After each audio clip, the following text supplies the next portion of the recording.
Inch'Allah, le programme il va commencer. Par contre, je vais avoir une demande avant de commencer.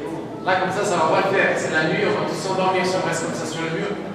Donc, pour qu'il y ait une grande bénédiction, pour qu'il y ait la baraka, Inch'Allah, on va s'approcher un maximum. Parce que là, comme ça, c'est mal parti. Inch'Allah, on s'approche un maximum. Comme ça, en plus, on sera proche l'un de l'autre.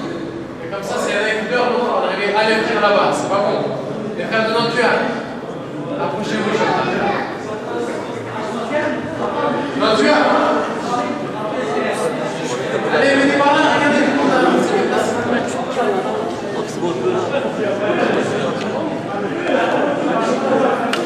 Allez, les frères de notre Dieu, on vous attend là.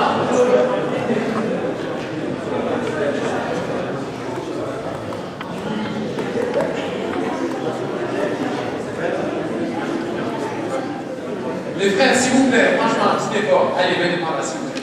Là-bas, c'est problématique parce qu'en plus, vous voyez même pas celui qui parle. Ça va qu'on ait encore tous envie de dormir. Au moins, mettez-vous en face de lui. Allez, les gars, s'il vous plaît.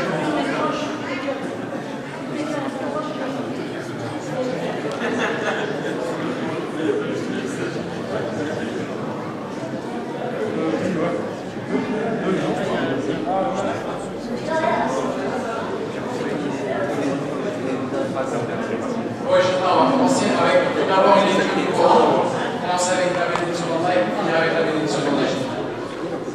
Les frères qui sont dehors, on commence le programme, Inch'Allah.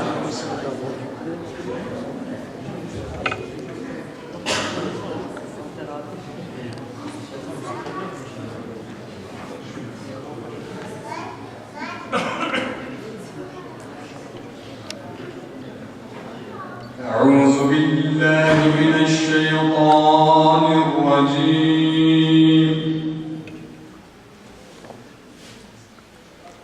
بسم الله الرحمن الرحيم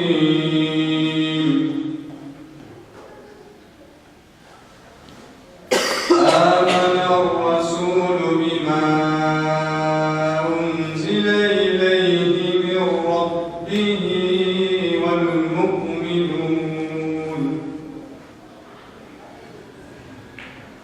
كل آمن بالله وملائكته وكتبه ورسله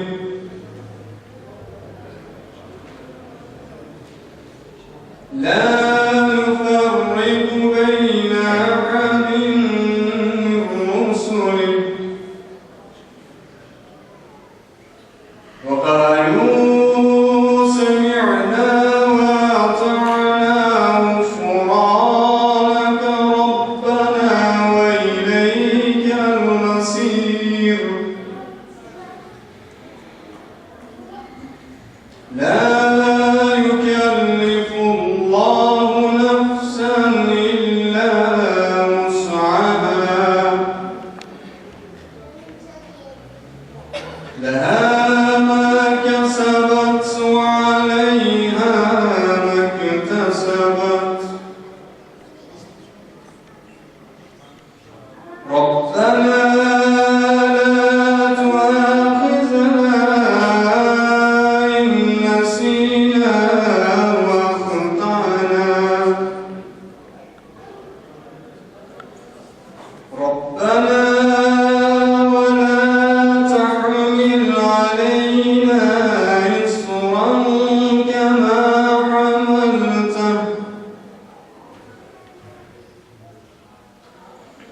إصرا كما حملته على الذين من قبلنا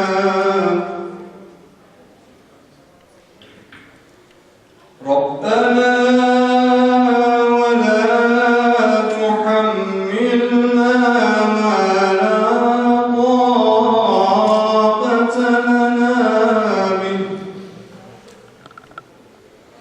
واعف عنا واغفر لنا وارحمنا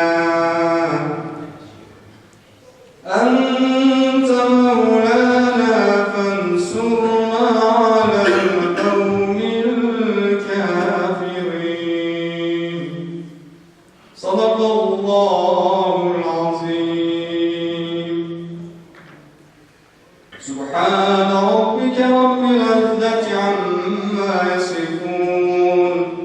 وسلام على المرسلين والحمد لله رب العالمين. الفاتحة.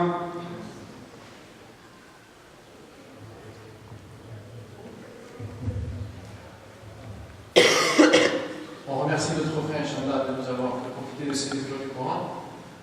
Inch'Allah, on va commencer avec un discours de bienvenue de la part du président du pôle jeunesse du CIFG, c'est-à-dire Confédération islamique du Ligue rouge de la région Alpes, qui sont à l'origine de la réalisation de cette soirée. Et ensuite, on va démarrer. Donc j'invite le frère Mustafa Bala, qui est le président du pôle jeunesse région Alpes, CIFG. أعوذ بالله من الشيطان الرجيم بسم الله الرحمن الرحيم الحمد لله رب العالمين والصلاة والسلام على رسولنا محمد وعلى آله وصحبه أجمعين. Değerli kardeşlerim, değerli başkanlarım, cümleten hoş geldiniz, sefalar getirdiniz. Yüce Mevlam inşallah bu gecemizi hayırlı bir şekilde geçirmeyi hepimize nasip eder. Biz sözü fazla uzatmayalım, Allah nasip ederse. Sözün asıl sahibi inşallah burada. Programımızı Allah nasip ederse kardeşimizle beraber gerçekleştireceğiz. Sizlerden istirham ediyorum. Programımıza elimizden geldiği kadar dikkatli bir şekilde dinleme gayretinde olalım. Çoğunuz belki diyebilir ki ben 70 kilometreden 80 kilometreden geldim diyebilirsiniz. Ama kardeşimiz Paris'ten geldi, bizi kırmadı. Yani kendisi de yorgun bununla beraberdi. Ama Allah razı olsun, buraya kadar geldiler. Bu arada Ansi cemiyetimize de bir tekrar burada Ömer Başkan'ın nezdinde bütün yönetimine de teşekkür ediyorum. Bu programı ev sahibi yaptılar. İnşallah bu programdaki emeği geçen herkese tekrar teşekkür ediyorum. Les frères, vous êtes bienvenus inch'Allah. Mon frère Nabil, je te remercie aussi inch'Allah de venir à notre invitation. J'espère que pour tout le monde ça va se passer, vraiment on va passer une soirée vraiment dans laquelle on va profiter inch'Allah de la science du frère inch'Allah. Je vous demande simplement de bien écouter, de faire preuve vraiment de présence, et inch'Allah d'en profiter pleinement. Jazakallah khair. Donc on remercie notre président Inch'Allah pour le programme qu'ils ont organisé pour nous ce soir. Et on remercie également d'être parmi nous ce soir. Donc sans plus tarder, on va laisser la parole au frère Nabil Nasri, qui va d'abord se présenter, ensuite Inch'Allah. On va commencer avec le premier épisode de cette minute qui va concerner une conférence sur l'éducation. Ensuite, il va y avoir une séance de questions-réponses. Donc le plus simple, ça serait que pendant que le frère il fait la conférence, vous me faites passer vos questions sur écrit, comme ça on ne perd pas de temps. Et les sœurs qui ont des questions également, écrivez sur papier, balancez-la en bas et Inch'Allah on les fera passer. Voilà.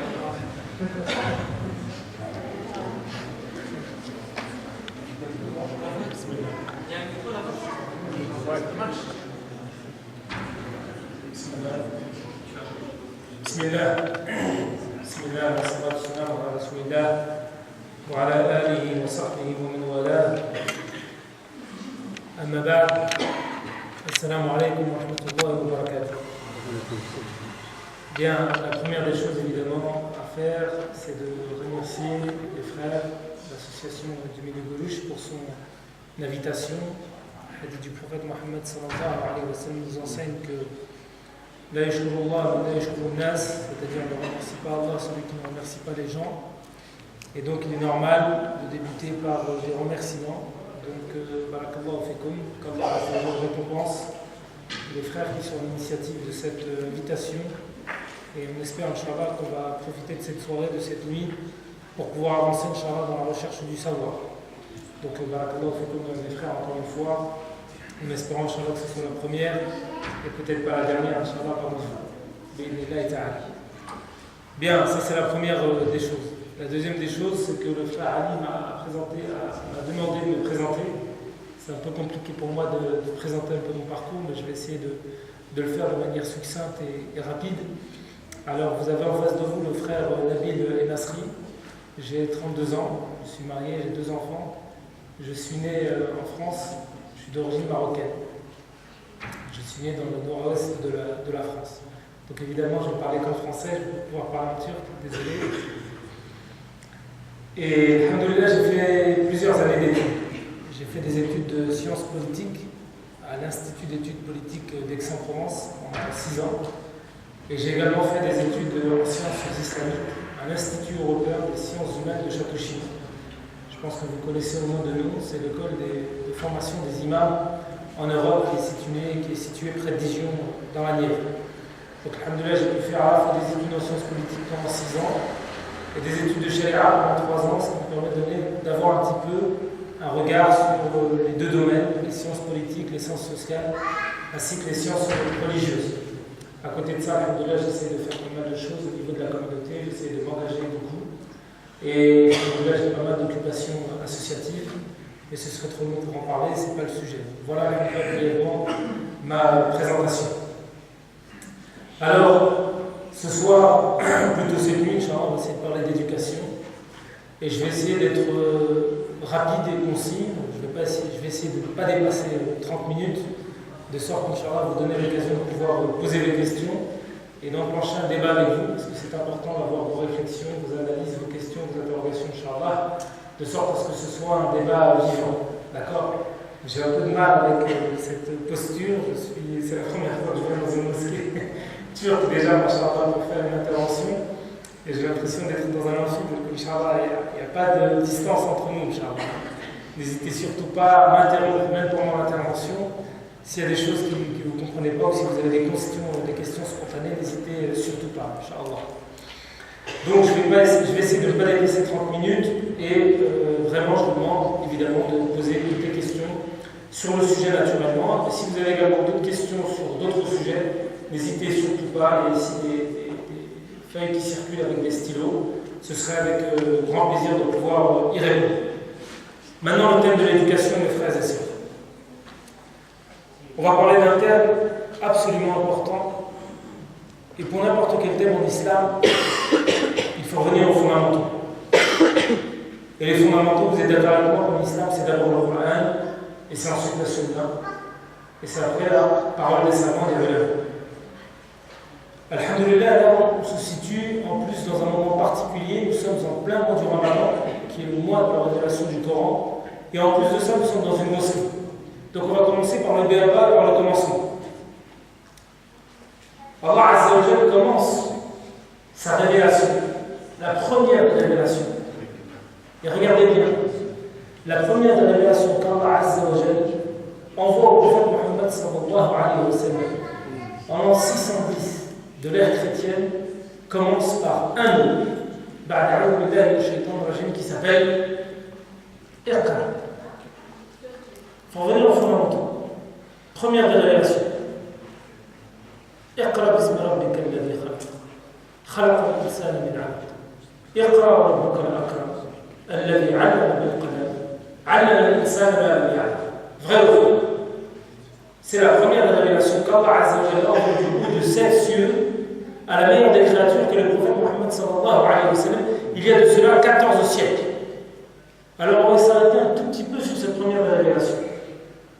Allah Azza wa Jalla envoie sa révélation, et dans les 5 premiers versets, regardez combien d'occurrences il y a du champ lexical, du savoir et de la connaissance. C'est-à-dire, dans la première révélation, combien de fois Allah Azza wa Jalla va répéter des mots qui ont trait au savoir et à l'éducation.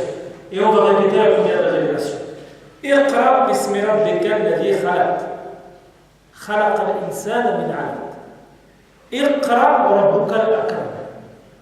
الذي علم بالقلم علم الإنسان ما لم يعلم. Ça veut dire que vous avez la première révélation qu'Allah Azza wa Jalla envoie son meilleur, sa meilleure des créatures, et vous n'avez pas une fois, vous n'avez pas 2 fois, vous n'avez pas 3 fois, vous n'avez pas 4 fois, vous n'avez pas 5 fois, vous avez 6 fois la répétition du champ lexical. Vous savez, le champ lexical, c'est tout ce qui a trait à une notion. Vous savez, ya'lam, ma'lam ya'lam, al-qalam. Al-qalam qui est le stylo, la plume, ce par quoi on écrit et ce grâce à quoi on lit. Et vous avez iqra, 2 fois. 2 fois la répétition du terme et du verbe sous sa forme impérative, c'est-à-dire lis. 2 fois sous sa forme impérative, lis. Et regardez, est-ce qu'il n'y a pas quelque chose immédiatement, quand on commence à parler du Coran, est-ce qu'il n'y a pas quelque chose à méditer quand la première des révélations, c'est-à-dire le premier des contacts entre Allah Azza wa Jalla et sa meilleure des créatures, ça n'a pas été de dire au prophète Mohammed sallallahu alayhi wa sallam, prie. Il ne lui a pas dit adore-moi. Il ne lui a pas dit jeûne. Il ne lui a pas dit accomplis le pèlerinage. Il ne lui a pas dit passe la nuit en prière. Il ne lui a pas dit multiplie les invocations. Il ne lui a pas dit multiplie les actions méritoires. Il lui a dit lis. Lis. Et c'est tellement vrai ce que je dis, que dans la deuxième des révélations, celle qui vient après la première, la sourate qui porte le nom de la deuxième des révélations, c'est quoi? Sourate al-Qalam, qui veut dire encore une fois la plume, la deuxième des révélations. Noun wal-qalami wa ma yasrun, c'est-à-dire qu'Allah Azza wa Jalla, après avoir mentionné à plusieurs reprises la thématique, l'importance, l'impératif de lire, avec tout le champ lexical de la lecture, de la connaissance, de l'éducation, il renvoie une deuxième des révélations où il mentionne quoi? Al-Qalam, qui est l'outil par excellence avec lequel on s'éduque. Est-ce que c'est pas puissant ça? D'emblée, en parlant d'éducation, et en revenant encore une fois aux fondamentaux, qui est le Coran, d'abord, parce que quand vous allez dans la sunna du prophète Mohammed sallallahu alayhi wa sallam, parce que, évidemment, là j'ai 30 minutes, mais vous êtes bien d'accord avec moi que rien que dans le Coran, et avant de passer à la sunna, je vais vous mentionner quelques petits éléments, rien que s'agissant du Coran, vous avez non pas des quelques-unes, non pas des dizaines, mais vous avez des centaines de fois la mention, évidemment, de l'éducation sous toutes ses formes et toutes ses déclinaisons. Regardez ce que dit le chef Yusuf al-Qaradawi dans un ouvrage, je le citerai à la fin, parce que vous devrez le lire, Inch'Allah, dès le départ, les premières pages. Il dit, s'agissant du vocabulaire coranique, c'est-à-dire le vocabulaire, les expressions qui sont utilisées dans le Coran. Alhamdulillah, on est dans le mois du Coran, hein? Donc c'est évidemment très important. Le mot ilm, connaissance ou savoir, est mentionné 80 fois dans le Coran, tandis que ses formes dérivées se retrouvent des centaines et des centaines de fois. Rien que le mot ilm. Deuxième des choses, le mot aql, le aql qui veut dire la raison. Le mot aql, ta raison, avec laquelle évidemment tu vas pouvoir lire, comprendre le sens du message islamique. Le mot aql n'apparaît pas sous cette forme dans le Coran, mais on retrouve à la place le mot al-bab 16 fois. Les dérivés de aql sont employés 49 fois. Regardez, on n'est pas dans des petites occurrences, une fois, deux fois, trois fois. Ilm 80 fois et ses dérivés. C'est-à-dire, vous savez les dérivés, quand vous avez ilm, ya'lam, etc. C'est-à-dire le verbe, toutes ses déclinaisons, vous l'avez des centaines de fois. Le mot aql, les dérivés de aql sont employés 49 fois. Les dérivés de fikr qui veut dire la pensée, 18 fois. Les dérivés de fiqh qui veut dire, vous avez deux sens pour le fiqh. Vous avez le fiqh comme le droit de la jurisprudence, c'est-à-dire ce qu'on doit faire et ce qu'on ne doit pas faire, et vous avez une définition étymologique. Et la définition étymologique, c'est-à-dire la définition à la racine, ça veut dire compréhension. D'ailleurs, encore une fois, l'éducation, la compréhension, l'éducation, etc. Le mot fiqh, il est utilisé 21 fois. Le mot hikmah, qui veut dire sagesse, est utilisé 20 fois. Et le mot burhan, qui veut dire preuve, il est utilisé 7 fois. Voilà comment, d'emblée, dès le départ, quand on prend ne serait-ce que le texte coranique, vous voyez le Coran qui utilise des centaines et des centaines de fois tout le champ lexical de l'éducation sous toutes ses déclinaisons. Et on vient de voir la première des révélations, c'est une révélation qui nous enjoint la lecture et qui est doublée par une deuxième des révélations qui fait mention de l'outil, c'est-à-dire le qalam, l'instrument avec lequel évidemment tu vas pouvoir écrire, lire et comprendre. D'accord? Parce que quoi qu'on voit ensuite, après ces petites introductions par rapport au texte coranique, et qu'on revient à la pratique prophétique du prophète Mohammed sallallahu alayhi wa sallam, qu'est-ce qu'on trouve? Wallah, j'ai été, jusqu'à aujourd'hui, je pense qu'on est tous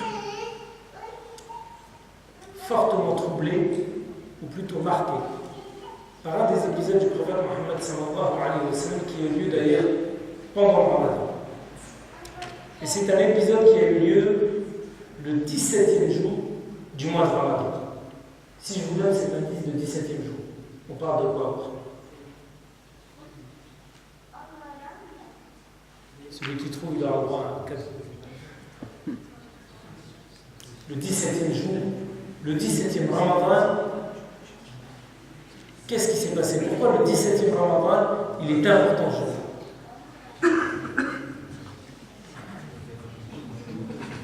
Alors, hein? Personne ne le sait?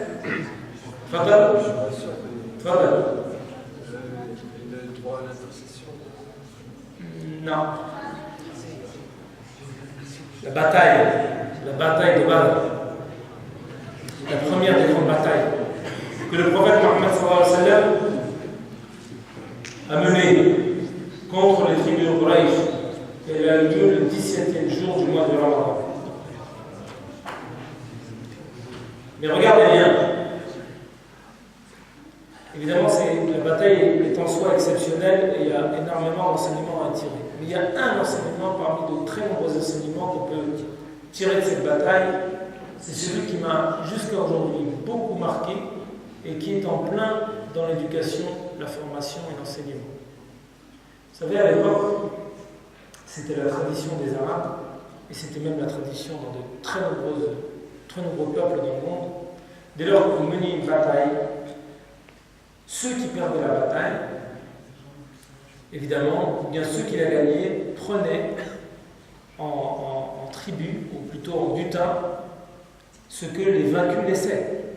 Les vaincus, s'ils laissaient du bétail, s'ils laissaient du chameau, des chameaux, s'ils laissaient des chevaux, s'ils laissaient même parfois des familles, des enfants, des femmes, etc., tout ça était pris en butin.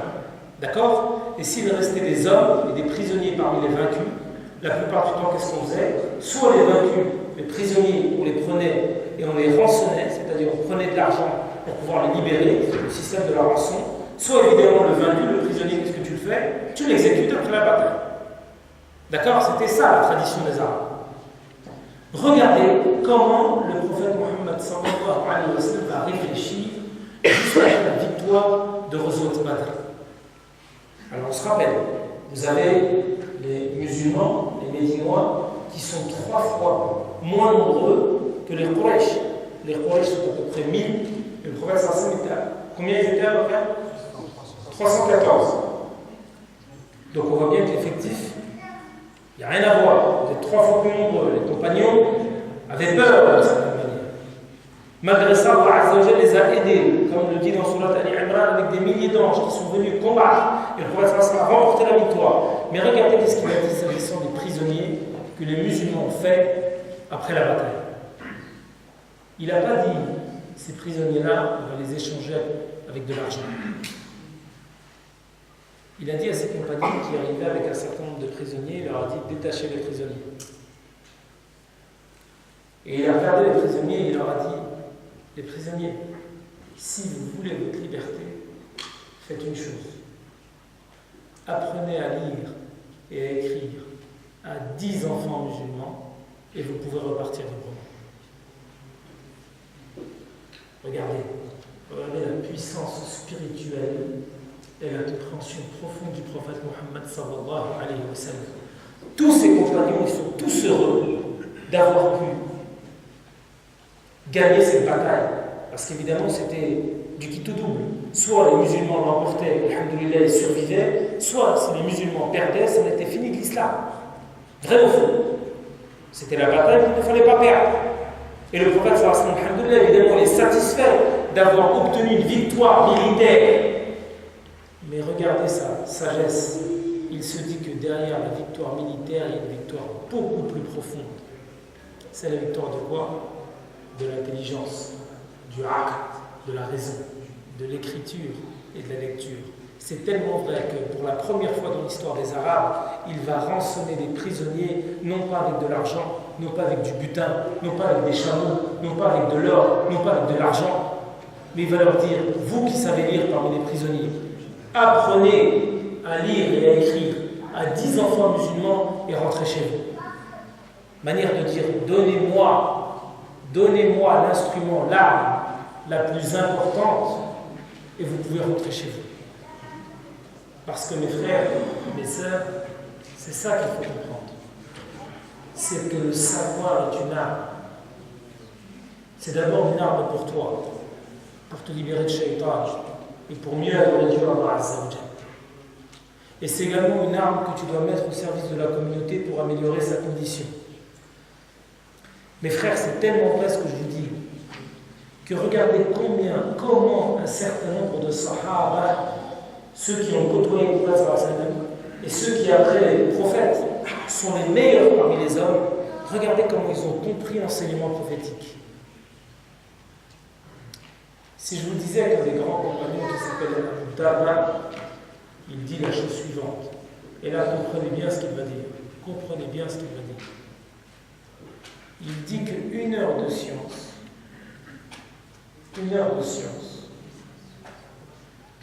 vaut mieux que toute une nuit d'adoration. Une heure de science vaut mieux que toute une nuit d'adoration. Pourquoi? Parce qu'il se dit la chose suivante. Tu peux rester toute une nuit en prière. Alhamdulillah, ce sera bien pour toi.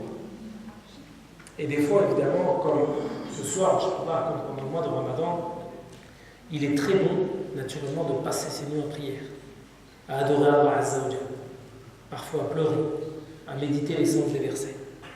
Mais vous avez une adoration au sens strict du terme qui peut te servir qu'à toi. Si tu passes une heure de science et que de cette science, tu vas pouvoir percevoir les trésors du message islamique, tu vas non seulement améliorer ta condition personnelle, mais ta science va ensuite rejaillir d'abord sur ta famille. Ah, regarde, tu as une nuit d'adoration qui va servir qu'à toi. Et tu as une heure de science qui va non seulement servir à toi, mais très certainement servir ta famille et très certainement servir ta communauté. Raison pour laquelle, dès lors que ta science te permet d'être utile à ta communauté, elle vaut mieux que toute une nuit d'adoration. Quelle est Abu Darda? C'est-à-dire cette parole, c'est celle d'un grand compagnon qui s'appelle Abu Darda. Vous avez compris? C'est pour ça qu'il nous faut, nous, musulmans, et surtout vous, mes frères, et surtout vous, mes sœurs, parce que, en plus du fait qu'alhamdoulilah, vous avez l'énergie, vous avez la jeunesse, vous avez finalement tout le temps qui vous est disponible pour pouvoir apprendre à étudier. Et là, c'est un autre hadith qu'il faut lire à la lumière de tout ce que je viens de vous dire. Vous connaissez le hadith qui nous dit profitez de 5 choses avant 5 autres. Ouais, c'est quoi ce hadith? C'est-à-dire que tu dois évidemment profiter de ta vie avant ta mort. Deuxième des choses, Shababaka, ta jeunesse. Ah, je ne vais pas retrouver, vous êtes jeune. Profite de ta jeunesse avant quoi? Dans ta vieillesse. Taïb.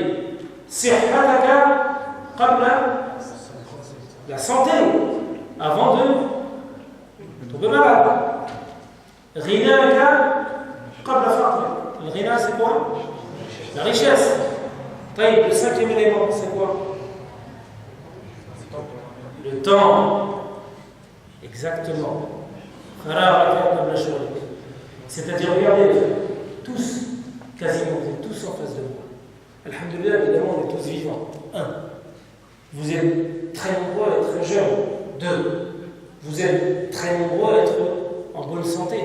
3. Vous êtes très nombreux, on ne va pas dire tous, alhamdoulilah, vivant dans des situations matérielles qui sont confortables.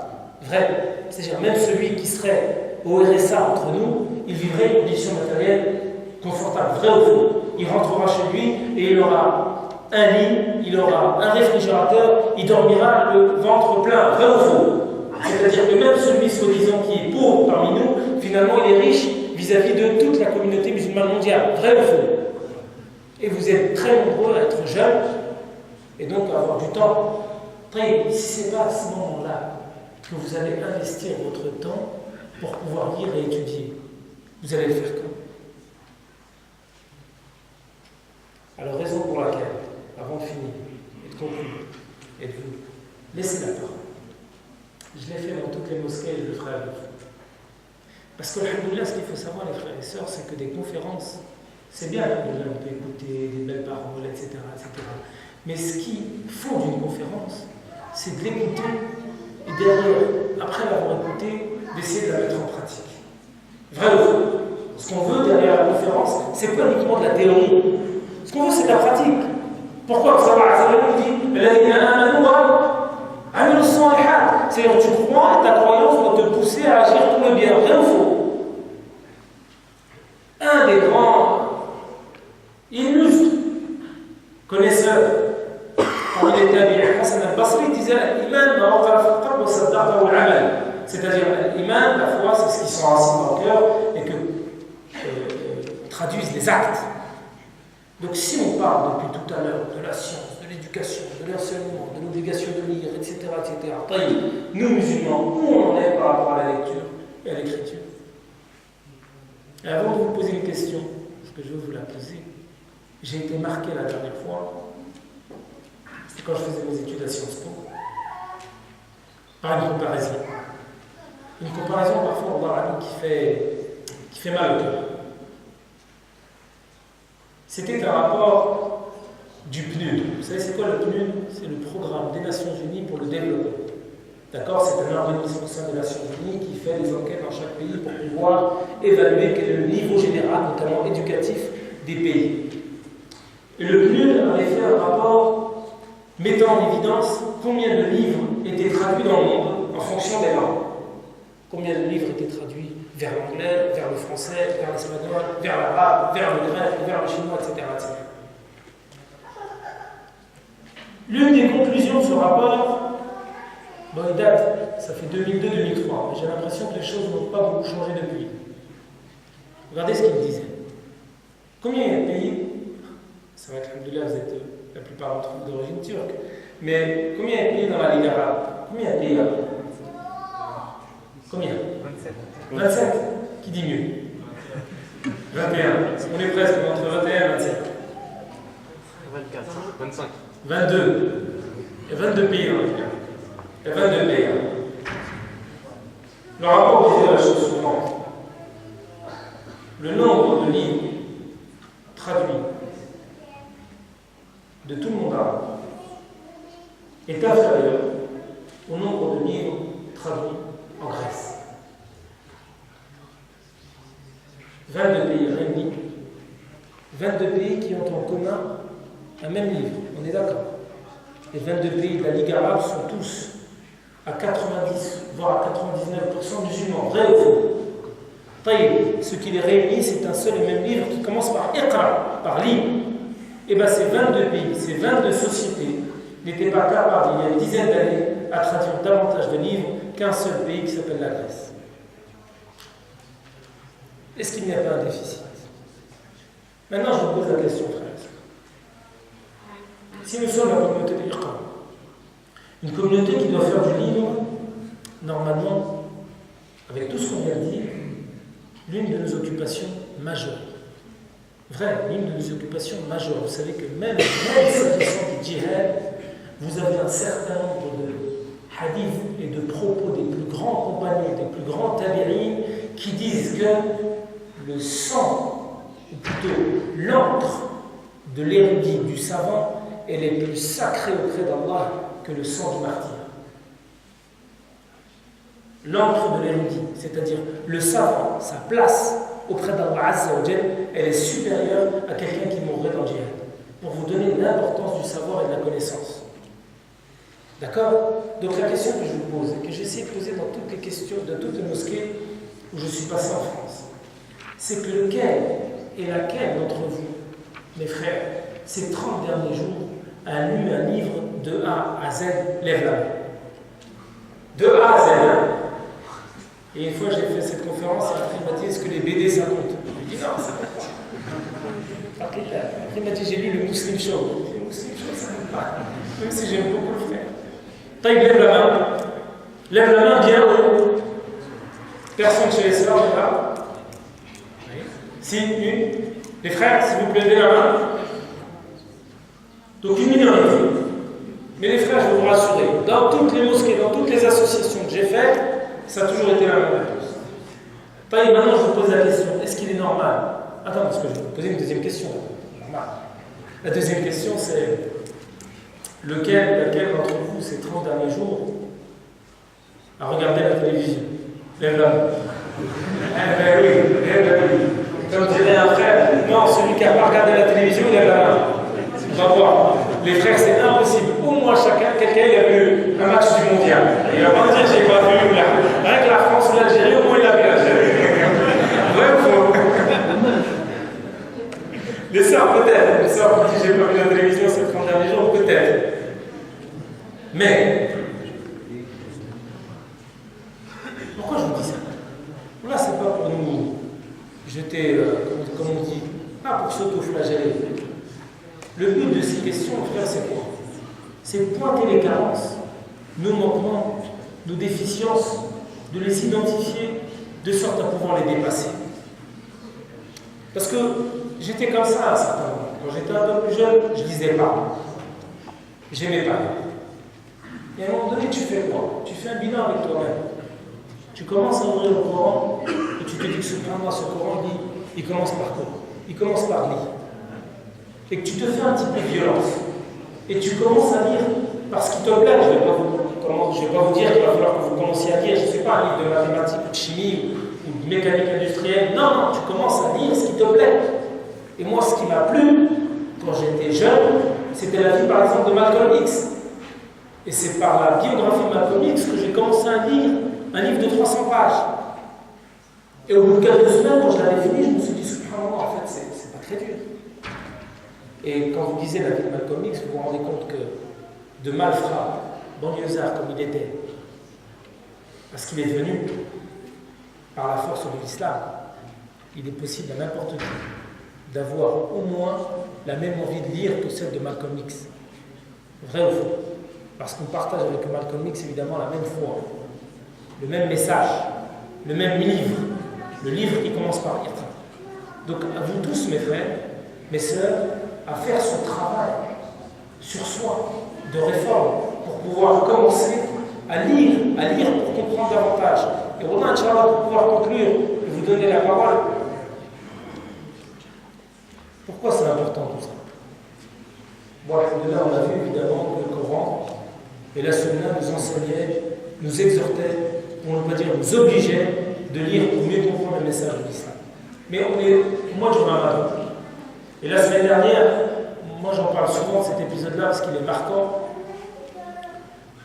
La semaine dernière, bon, peut-être que chez vous, la communauté turque, ça a été moins présent, mais en France, vous avez vu qu'il y a eu un grand débat pour savoir si le début du Ramadan c'était samedi ou le dimanche, comme l'année dernière.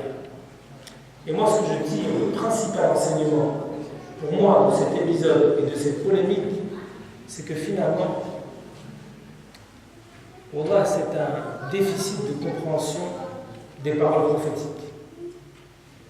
Et ce déficit de compréhension des paroles prophétiques qui se révèle au début du mois du Ramadan, il révèle une chose, c'est qu'évidemment la communauté ne comprend pas le sens des hadiths du prophète Mohammed sallallahu alayhi wa sallam.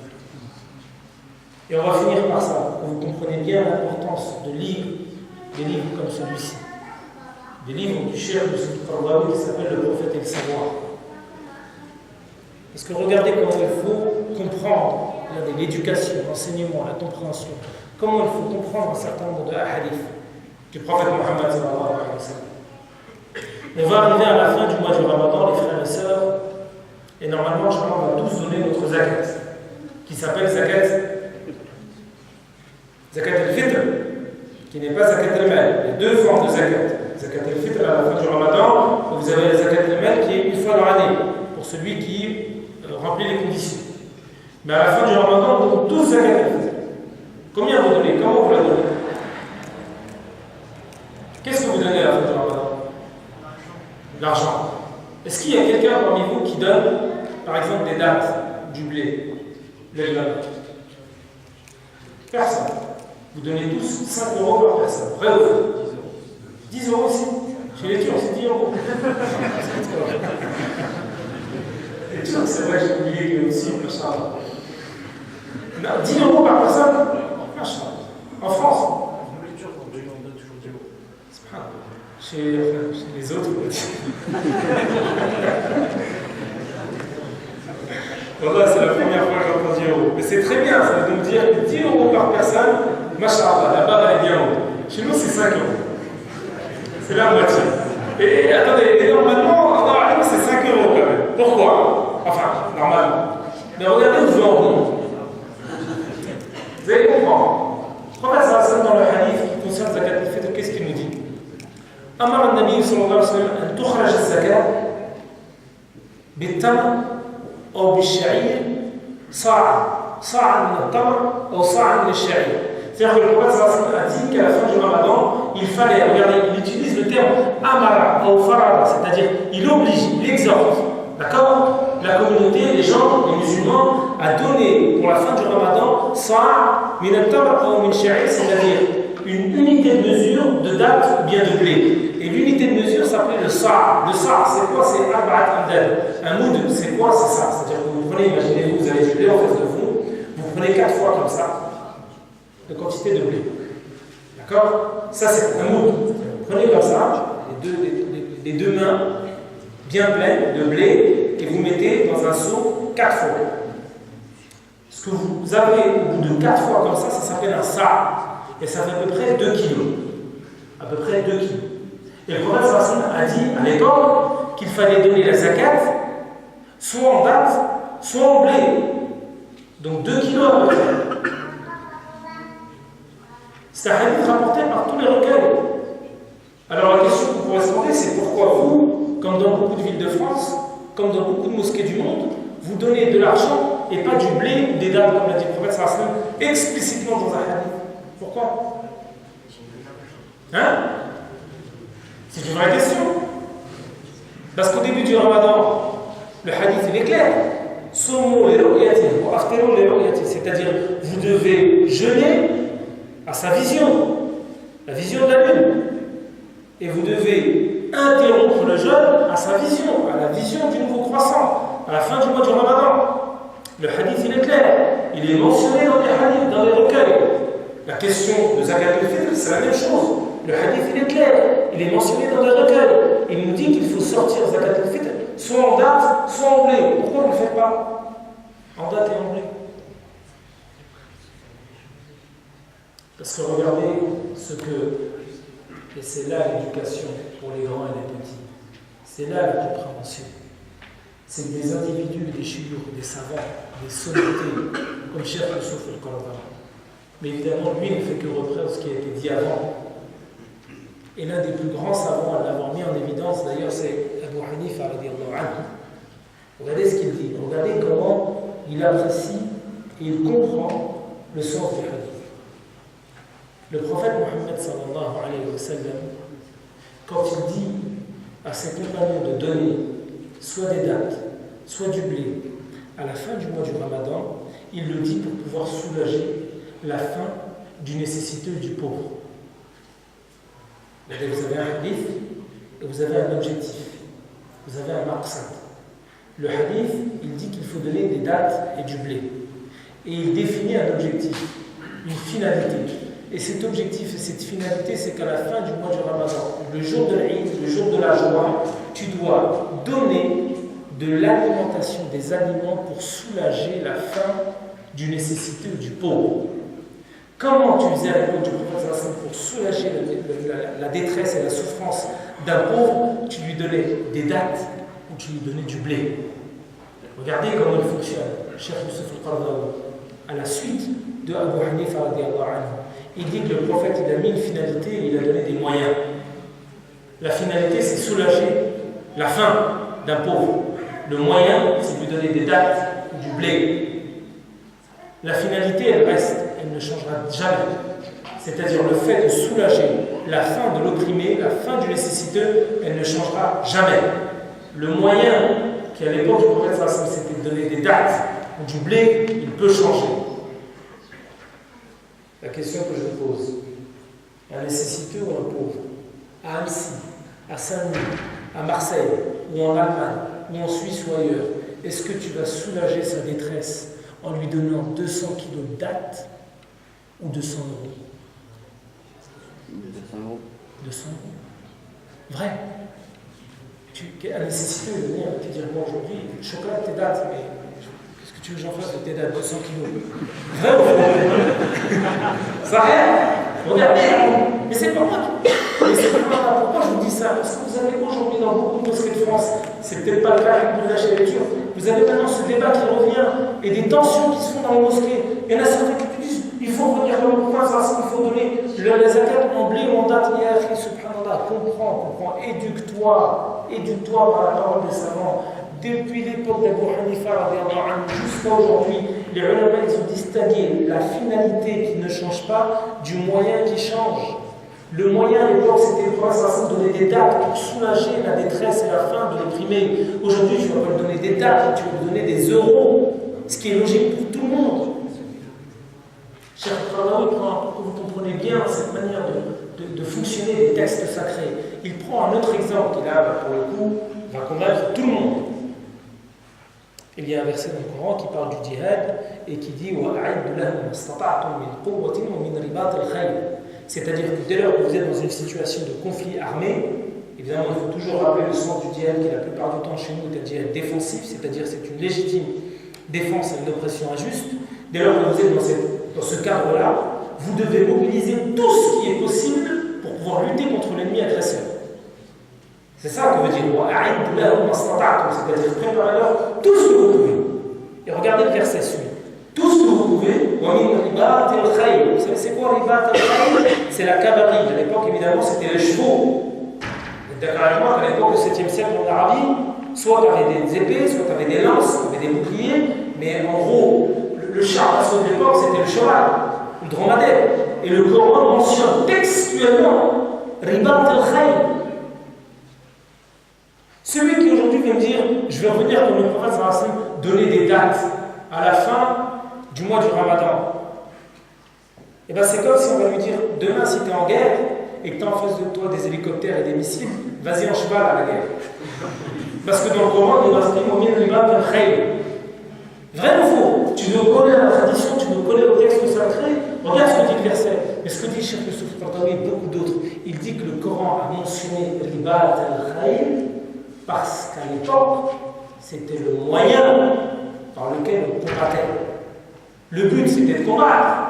Le Coran mentionne un moyen qui, à l'époque, était intelligible, était compréhensible pour tous les mécois, pour tous les gens autour du prophète qui lisaient le Coran. Mais aujourd'hui, tu ne vas pas t'arrêter sur le moyen de battre pour. C'est comme si on disait aujourd'hui à Gaza, à nos frères qui sont en train de lutter contre l'oppression israélienne, de leur dire bah, vas-y, devant l'hélicoptère Apache israélien, vas-y en cheval lutter contre.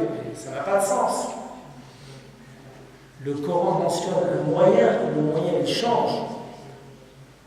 Et le moyen aujourd'hui pour pouvoir lutter militairement et efficacement, ce sont évidemment les moyens les plus perfectionnés. La même chose pour la question de la zakat. Et si je vous ai emmené à cette compréhension des textes islamiques, c'est pour conclure sur les débuts du mois du Ramadan. Pour qu'on comprenne tous bien quand le prophète Mohammed sallallahu alayhi wa sallam nous dit jeûner à sa vision. Regardez ce qu'il dit. Il donne un moyen à sa communauté, qui est l'observation visuelle. Et il a un objectif suprême, qui est la naissance du nouveau mois. Il y a un moyen. Comme il y avait un moyen à l'époque de la guerre qui était la cavalerie et les chevaux. Aujourd'hui, il ne viendra à l'esprit de personne de combattre une armée étrangère avec des chevaux. Pourtant, c'est mentionné dans le Coran. Mais le Coran te donne un moyen. Le moyen, il peut changer. Parce que tu vises l'objectif. Et l'objectif, c'est de défendre ta religion, défendre ton honneur, défendre ta maison, ta famille, etc. Donc le moyen, il peut changer. Comme le moyen peut changer pour Zakat el-Fitr. Personne ne donne aujourd'hui le Zakat en date ou en blé. Tout le monde sort en argent. Comme le début du mois du Ramadan le prophète donne un moyen qui était l'observation visuelle pour déterminer le début du mois. Et si aujourd'hui, vous avez un moyen beaucoup plus sûr qui s'appelle le calcul astronomique, pour déterminer le début du mois, vous faites quoi? Vous restez attaché au moyen avec l'ordre du prophète sallallahu alayhi wa sallam, où vous allez voir l'objectif final qui est de déterminer le début effectif du mois du Ramadan. Vous allez faire quoi? L'objectif final. Vision oculaire ou calcul astronomique?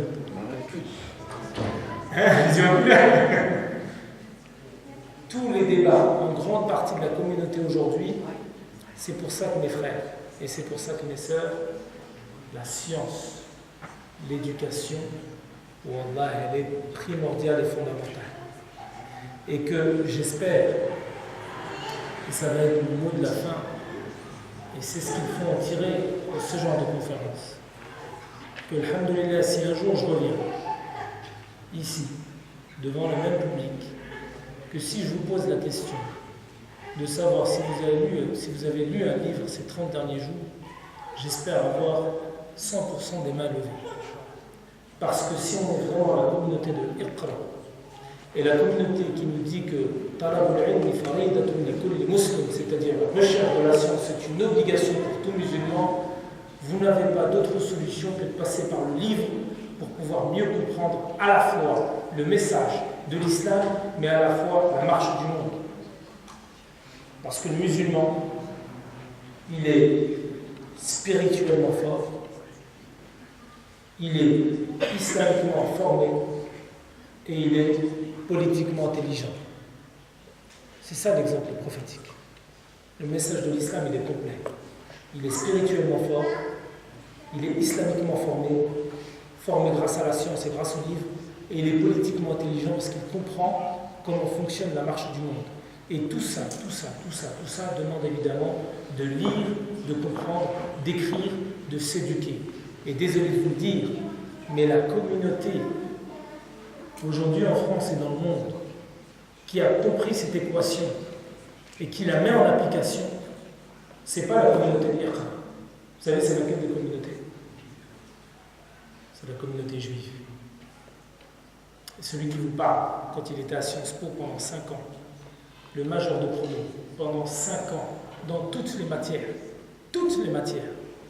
première, deuxième, troisième, quatrième, cinquième année, en histoire, en géographie, en philosophie, en culture générale, en langue étrangère, toutes les matières, celui qui est arrivé major de promo, il s'appelait Joël.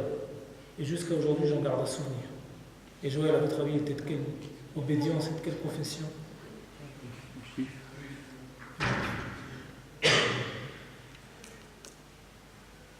Donc, si vraiment on veut revenir aux fondamentaux de l'islam, on a un travail à faire qui est de lire et d'écrire.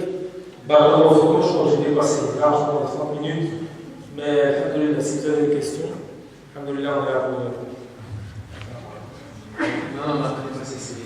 Là, on a mis pour les questions-réponses sur là. Donc, soit vous faites passer les papiers, soit tu peux prendre directement la parole avec le micro. Qu'est-ce qu'il y en a?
Oui.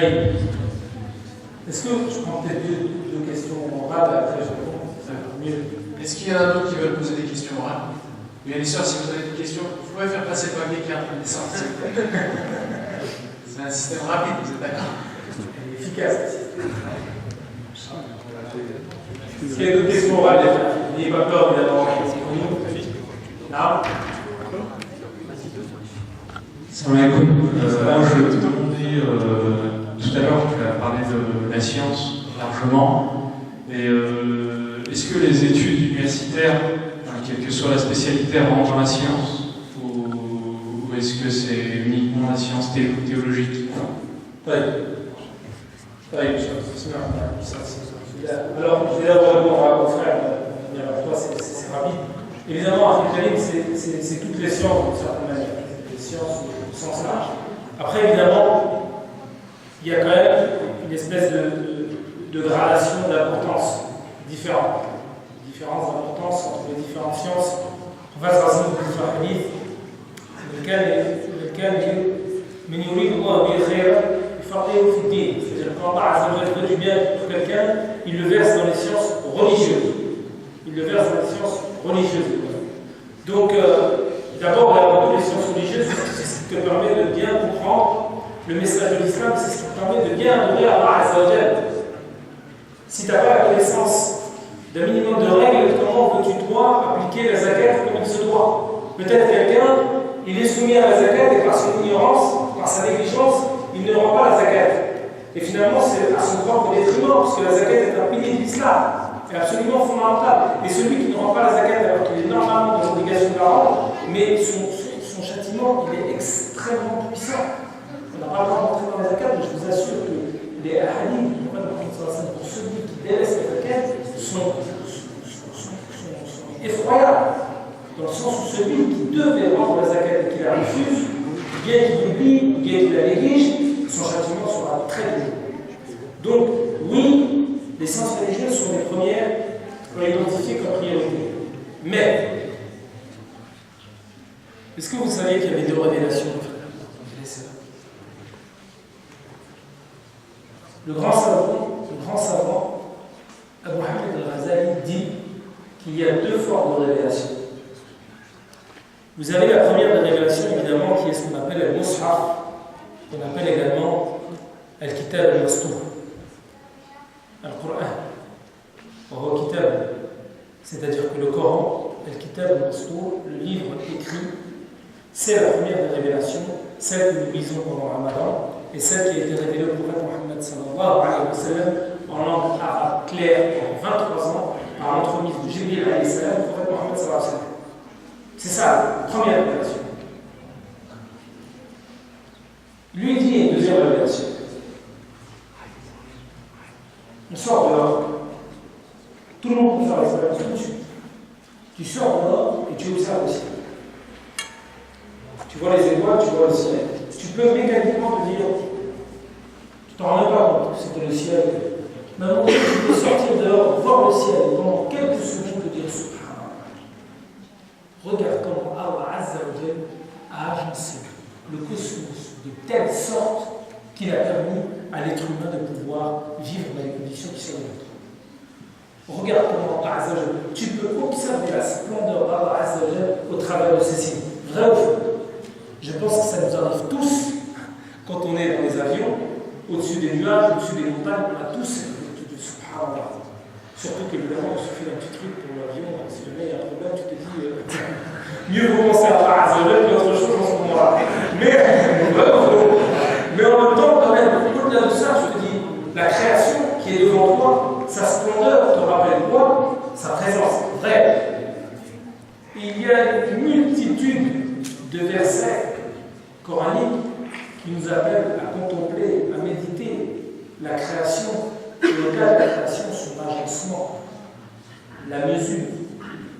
L'un des versets qui est pris en considération par les savants qui adoptent le calcul astronomique, c'est le verset qui nous dit que la Lune et le Soleil nous permettent le calcul du temps et que cette exaltation vers la science a donné dans l'histoire de la civilisation islamique des centaines et des milliers de savants, pas uniquement dans les sciences religieuses, dans l'astronomie, dans la médecine, dans la botanique, etc., vous avez de grands, d'illustres savants qui étaient à la fois des fuqaha, c'est-à-dire des spécialistes du droit musulman, des spécialistes de la médecine, des spécialistes de l'astronomie. Vous savez qu'Al-Khawarizmi, qui est l'un des pères de l'algèbre, des mathématiques, vous savez c'est quoi qui l'a poussé dans la voie des mathématiques? C'est les règles de l'héritage de l'islam. Vous connaissez les règles de l'héritage? C'est dur un peu comme science. Hein, quand vous voyez le verset du Coran de Surat An-Nisa, tous ces versets qui détaillent le quart, du tiers, du sixième, de la moitié, etc. Nous, aujourd'hui, c'est évident pour nous ces chiffres-là. Mais il faut se remettre à l'époque, il y a 10 siècles, où le zéro n'existait pas. Comment les gens faisaient pour compter? Al-Khawarizmi, c'est les règles de l'héritage qui l'a poussé à écrire un livre sur l'algèbre. Donc pour te répondre à Afri, il y a une priorité pour les sciences religieuses, mais il y a une importance capitale pour toutes les autres sciences, puisqu'elles te permettent de découvrir à minima les trésors de la création comme Allah a mis à notre disposition. Et ça te permet parfois, en mieux comprenant la création, qu'il s'agisse du cosmos et de l'astronomie, ou même du corps humain et de la médecine, parfois cette connaissance-là te renforce dans ta croyance en Dieu. Puisque tu dis, subhanallah, Allah Azza wa Jalla n'a rien laissé au hasard, et cette mesure-là ne peut être que le signe de la révélation, plutôt de la présence d'Allah Azza wa Jalla. Deuxième question, Akhil Karim. Non, l'analphabète, évidemment, il pourra rentrer au paradis. C'est pas tellement le fait d'être un alphabète qui est blâmé en islam. Puisque si tu as vécu, toi, imaginons, tes parents, la plupart du temps, soit qui venaient de Turquie, soit qui venaient du Maghreb, et qui n'avaient pas eu accès à l'écriture et à la lecture, on ne va pas pouvoir les blâmer, parce que, quand ils n'ont pas pu bénéficier de ce que nous avons pu bénéficier, à savoir l'enseignement à l'école. C'est pas ça qui est blâmé, c'est le fait de se complaire dans l'alphabétisme. Tu vois, c'est-à-dire que tu as une situation où tu es analphabète. Quand tu n'as pas eu accès à l'école. Mais si tu prends en considération le fait d'être analphabète et que tu fais pas l'effort pour sortir de l'analphabétisme, c'est là où tu seras blâmé. Parce qu'évidemment, le Coran t'impose l'écriture, on vient de le voir, et la lecture. Donc tu ne peux pas rester dans une situation où tu ne maîtrises rien du Coran et de la Sunna. Parce que talab al-ilm, c'est un verset, c'est un hadith qui dit que c'est une obligation. Et l'obligation pour sortir de l'analphabétisme, elle t'impose des efforts pour pouvoir savoir lire et écrire.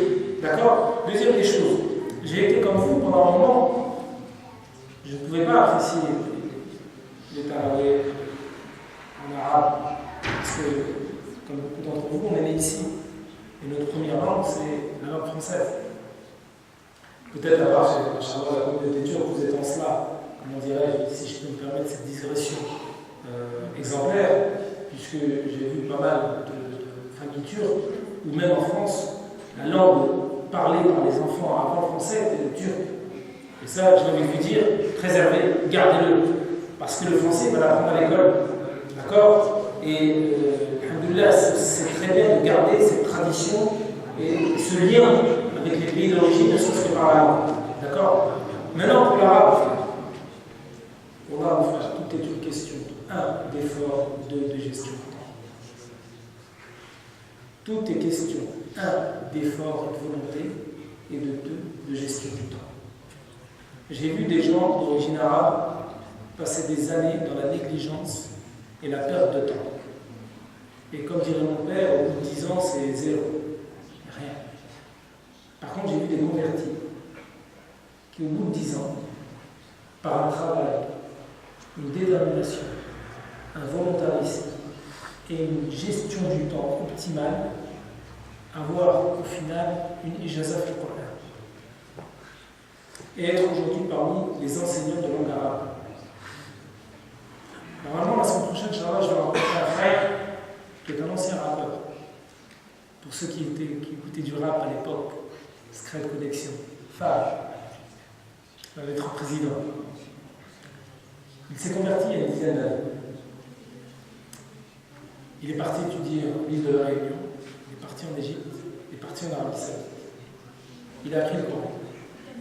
Aujourd'hui, il est prof d'arabe. Tout cela en l'espace de 10 ans.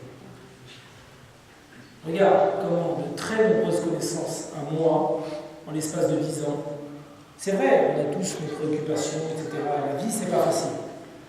Mais mon frère, dès lors que tu as la volonté, une saine gestion de ton temps, on voit que tu peux, au bout de quelques années, apprendre et comprendre l'arabe, à minima, comprendre les versets du Coran quand tu te mets derrière l'imam pendant Salat al-Tarawih. Ou en tout cas, comprendre une grande partie d'entre nous. Donc, il appartient à chacun d'entre nous de faire cet effort. Parce que naturellement, l'arabe restera la langue du Coran naturellement, et la langue par laquelle tu pourras apprécier la profondeur du message islamique. Comme vous, j'ai étudié en français, mais je n'ai jamais, Wallah, alhamdoulilah, Allah Azza wa Jalla m'a donné cette possibilité, mais je n'ai jamais autant goûté à la saveur des sciences islamiques que quand je me suis posé pendant 3 ans à Château-Chinon en étudiant les livres de fiqh, de usul, de maqasid, de mawarith, avec des professeurs, le tout en arabe. Le tout en arabe. Parce que c'est un secret divin, naturellement, d'avoir révélé son Coran, son livre sacré, dans cette langue particulière, il y a bien une raison. Donc, turc ou pas, je suis d'origine arabe maghrébine, et le dialecte qu'on avait à la maison, le dialecte marocain, je ne sais pas si vous êtes au courant, le dialecte maghrébin, surtout algérien, j'espère qu'il n'y a pas d'Algérien ici, il n'a rien à voir avec l'arabe direct. Quasiment rien à voir. C'est-à-dire que nous, même en tant que maghrébin, on peut parfois utiliser le dialecte maghrébin, mais au niveau de l'arabe du Coran, il n'a quasiment rien à voir. Ce n'était pas un plus d'avoir le dialecte maghrébin.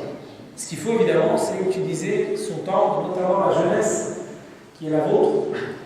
On revient au hadith de tout à l'heure, pour pouvoir utiliser son temps afin, tout simplement, de mieux comprendre la langue du Coran. Ça demande de l'effort, ça demande de la gestion du temps, ça demande du sacrifice, et ça demande par exemple de s'inscrire dans des instituts spécialisés. Je sais qu'à Annecy, il y a peut-être pas des instituts spécialisés en langue arabe, mais maintenant il y en a sur Internet, et tu peux commencer sur Internet, certes ça va coûter quelques centaines d'euros par an, à étudier un petit peu l'arabe, avec un peu de Coran, tu verras au fil des ans, Inch'Allah, mais là, ton niveau avancé. Excuse-moi, il reste 5 minutes pour la séance de questions. Ce qu'on peut faire, on peut éventuellement commencer à la deuxième partie, ensuite prendre toutes les questions en même temps et finir avec les questions-réponses avec tout le temps qui nous reste. Ou bien, ça va être problématique pour pouvoir. Est-ce que ça ne dérange pas? Bien les questions, c'est les gens. Comme quelques questions. D'accord. Quelques questions, ensuite. J'essaie de prendre des questions parmi, mais il y a certainement des questions qui se recoupent. Pourquoi les Arabes ont commencé le Ramadan un jour après les Turcs?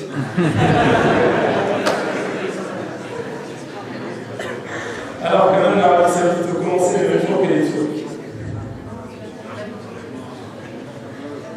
Et t'as vu que tout le monde prie rapidement. Ça vous concerne. C'est très rapide. Est-ce qu'il y a un djihad aussi? Oui, il y a des personnes qui disent que c'est un djihad et que c'est obligatoire d'y aller. Et pour le khilafa, qu'en pensez-vous? Les études en dehors de l'islam pour les sœurs sont autorisées, sachant que les cours sont mixtes. Bon, écoutez, il y a beaucoup de questions. Il y a toujours un avant. Ça, on a répondu. Comme il m'a été aussi disé, pensez-vous qu'en France, les musulmans ont ou bien ont-ils aujourd'hui des armes à disposition pour améliorer toutes conditions de vie? Quelles étapes commenceront? Si des finalités, il y a plusieurs questions qui se reposent, qui se regroupent. Et la question du Ramadan, on en a parlé un petit peu après. Le Coran dit une personne analphabète commettant des péchés pourrait-elle entrer au paradis? Ça, on en a parlé.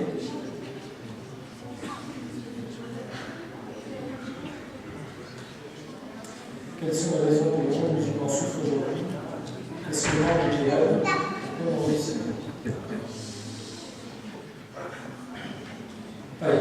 Donc il y a quelques questions, si je peux me permettre, c'est bien parce que finalement ces questions-là, autour de ce sont des sujets sensibles là, qui ont été évoqués. La question de la Syrie, la question de la Oumma, la question de Khilafa, etc. Il y a plusieurs questions sur ça. Je vais essayer de répondre en même temps. Ma réponse sera en partie mon intervention sur la question d'identité.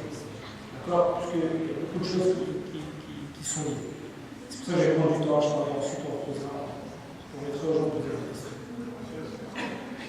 Il va pas avoir de pause entre les deux interventions, donc directement. D'accord. De toute façon, il est 2 heures là. Je vais répondre. Je vais prendre une demi-heure, 40 minutes pour répondre à tout ça et puis embrayer sur l'intervention d'après, parce que les deux sont.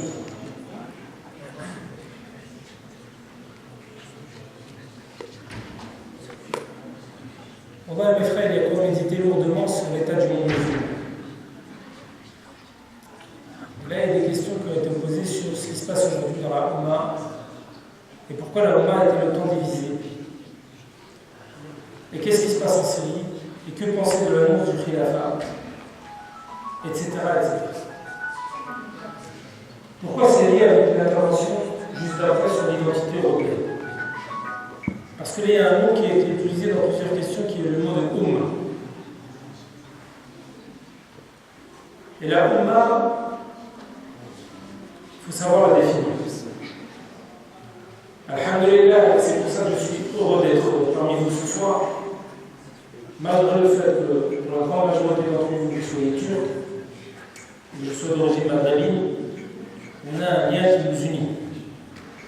Et ce lien qui nous unit, c'est le lien de la foi. La croyance est le même message, le fait que les populaires se rendent par la même Qibla, qu'on récite le même livre et qu'on suive le même messager. Et qu'on suive évidemment le hadith du prophète Mohammed sallallahu alayhi wa sallam qui nous dit la farqa bayna arabi wa ajami illa bit-taqwa. Il n'y a pas de différence entre un arabe et un non-arabe si ce n'est par la piété. Et on connaît tous les épisodes des compagnons du prophète Mohammed sallallahu alayhi wa sallam où vous aviez certains qui venaient de Habasha, c'est-à-dire de l'Éthiopie, de l'Abyssinie, d'autres qui venaient de la Perse, d'autres qui étaient des Arabes, tous communiaient naturellement autour de la croyance sur un même message et sur une même foi. Ce qu'il faut se dire, c'est qu'évidemment, nous, en tant que musulmans européens, on fait partie de cette Oumma. Il ne faut pas avoir peur d'un certain nombre de termes. Vous savez, le terme Oumma, comme le terme de Sharia, qu'on utilise dans les médias ou dans le langage courant comme étant Sharia, vous savez, ils ont une charge négative auprès des gens. C'est comme le terme djihad, c'est comme le terme califat. Des fois, vous êtes dans des discussions, s'il y a un frère, même nous, entre nous, vous allez utiliser califat, vous allez utiliser djihad, vous allez utiliser charia, et certains musulmans, ils vont avoir peur, pris d'effroi. Pourquoi? Parce que le langage médiatique, quand on dit la doxa dominante, le discours dominant, a tellement rendu négatif ces termes que nous-mêmes, on a du mal à pouvoir les employer. Or, il faut rappeler un certain nombre de choses, de fondamentaux, il faut baliser la réflexion. En tant que musulman européen, je n'ai aucun complexe, et il faut savoir affirmer, à dire que l'on fait tous partie du même Oumma. Et cette Oumma, c'est d'abord le lien spirituel qui unit les Turcs avec un Maghrébin d'origine. Comme si demain il y a un Indonésien qui rentre, un Africain qui rentre, ce sera notre frère et on souhaitera pour ce frère ce qu'on souhaite pour nous-mêmes. Vrai. Ça, c'est une évidence, mais pourquoi il faut le rappeler? Parce que c'est ce lien spirituel d'abord qui fait qu'on doit tous être égaux devant Dieu et que l'Alhamdoulilah, on essaie d'avoir pour son prochain, quel qu'il soit dès lors qu'il est musulman, la même envie et on le défendra comme on défendra sa propre famille si demain il se fait agresser. Première élément. Mais cet élément-là, quand on pose la question sur la Syrie, en tant que musulman français et européen, il a beaucoup d'implications. Parce que si on fait partie de la même Oumma et qu'on considère le Coran comme étant notre livre saint, et la tradition du prophète Mohammed sallallahu alayhi wa sallam comme étant la traduction du Coran, on sait très bien que ceux aujourd'hui qui ont une parole d'autorité en islam, ce sont les savants. Et sur la question de la Oumma, sur la question de la Syrie, il faut poser la question de savoir qu'est-ce que disent les savants de cette question. Vous savez, Coran, Sunna, parole des savants.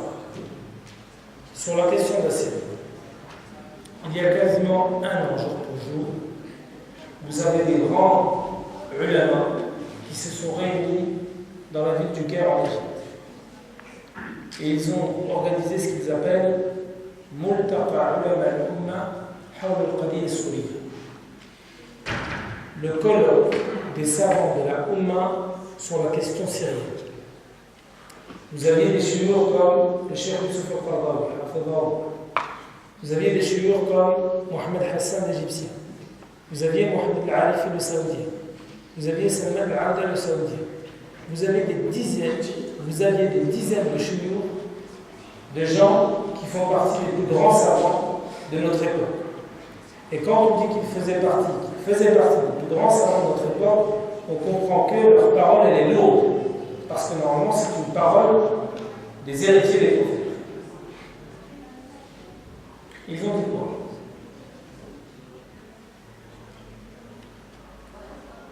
Dans leur communiqué final,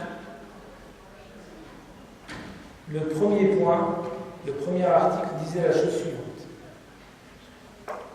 Au jour du djihad, لنصرة إخواننا في سوريا بالمال بالسلاح وبالنفس. L'obligation du djihad pour soutenir nos frères et sœurs en Syrie par la personne, par les biens et par les armes.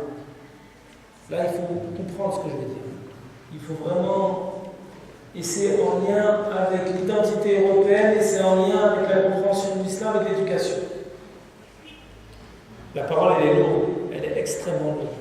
D'une part, parce qu'elle vient d'un groupe de ulama, et de deux, parce qu'elle mentionne l'obligation de quelque chose qui est absolument fondamental dans le message coranique, qui est le djihad.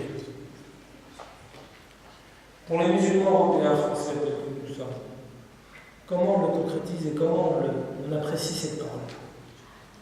On a compris que les ulama ont pris une décision et une position extrêmement forte par rapport à une situation qui aujourd'hui, d'après les Nations Unies, écoutez bien, est la pire des situations humanitaires que le monde ait connues depuis le génocide du Rwanda en 1994. Un rapport il y a un an de l'Organisation des Nations Unies stipule que la situation humanitaire des réfugiés syriens est la pire des situations que le monde ait connues depuis le génocide du Rwanda en 1994. Ce n'est pas la Nation qui le dit, c'est le rapport de l'Organisation des Nations Unies. Et c'est un rapport corroboré par d'autres rapports d'ONG internationales comme Amnesty International ou Human Rights Watch.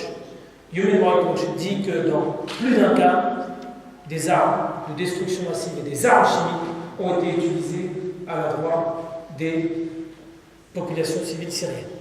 Ce qui se passe aujourd'hui en Syrie, il faut savoir le dire, parce que c'est un témoignage de vérité que l'on doit à nos frères et sœurs syriens. Ce n'est ni plus ni moins que ce que dit Thomas Piret, qui est un des plus grands spécialistes de la Syrie aujourd'hui en France. Il dit que ce sont des campagnes d'extermination dans un certain nombre de villes en Syrie. Vous avez une ville de Homs, capitale de la Révolution, qui a été soumise pendant 2 ans, non seulement à des bombardements, mais vous savez, un autre arme qu'a utilisé le régime syrien. Vous savez c'est quoi? Le blocus hermétique de toute la ville, ou d'un certain nombre de quartiers. Ça veut dire quoi le blocus hermétique? Rien, absolument rien ne rentre. À votre avis, pourquoi? Pour qu'en plus des bombardements, on affame la population afin de la détruire. Homs, dans lequel un des plus grands compagnons du prophète Mohammed sallallahu alayhi wa sallam est enterré, qui s'appelle Bilal. Non, c'est pas Bilal. Khalid ibn Walid. Comment était surnommé Khalid ibn Walid pour le prophète Mohammed sallallahu alayhi wa sallam?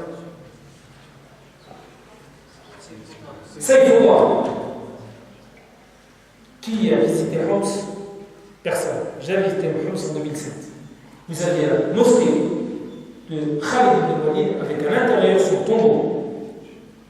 Sa mosquée est aujourd'hui éventrée. La mosquée de Khalid ibn Walid est en partie détruite. Et son tombeau est en partie détruit. Par quoi? Par les bombardements. Qui depuis 3 ans continuent. En tant que musulmans européens qui partageons une foi avec des frères syriens, Est-ce que je vais avoir un complexe à me dire, oui, moi, musulman français, j'ai un djihad obligatoire s'agissant de mes frères syriens? Il faut savoir l'affirmer, et il faut savoir l'affirmer avec toute l'attitude décomplexée qui sied à un musulman décomplexé. Oui, il y a un djihad en Syrie. Maintenant, il faut définir le djihad. Pour les frères syriens, ce djihad, il n'a d'autre traduction que de pouvoir défendre sa femme, ses enfants, sa demeure, son quartier, sa ville, arme à la main. Ce que dit François Burgat, qui est le directeur de recherche au CNRS en France, on doit être capable, nous, de pouvoir le dire. À savoir que pour eux, leur djihad, ce n'est ni plus ni moins qu'une légitime défense à une agression injuste.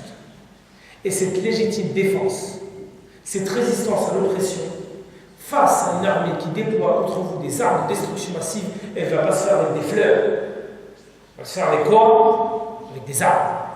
Ça, il ne faut pas avoir de complexe à pouvoir l'assumer.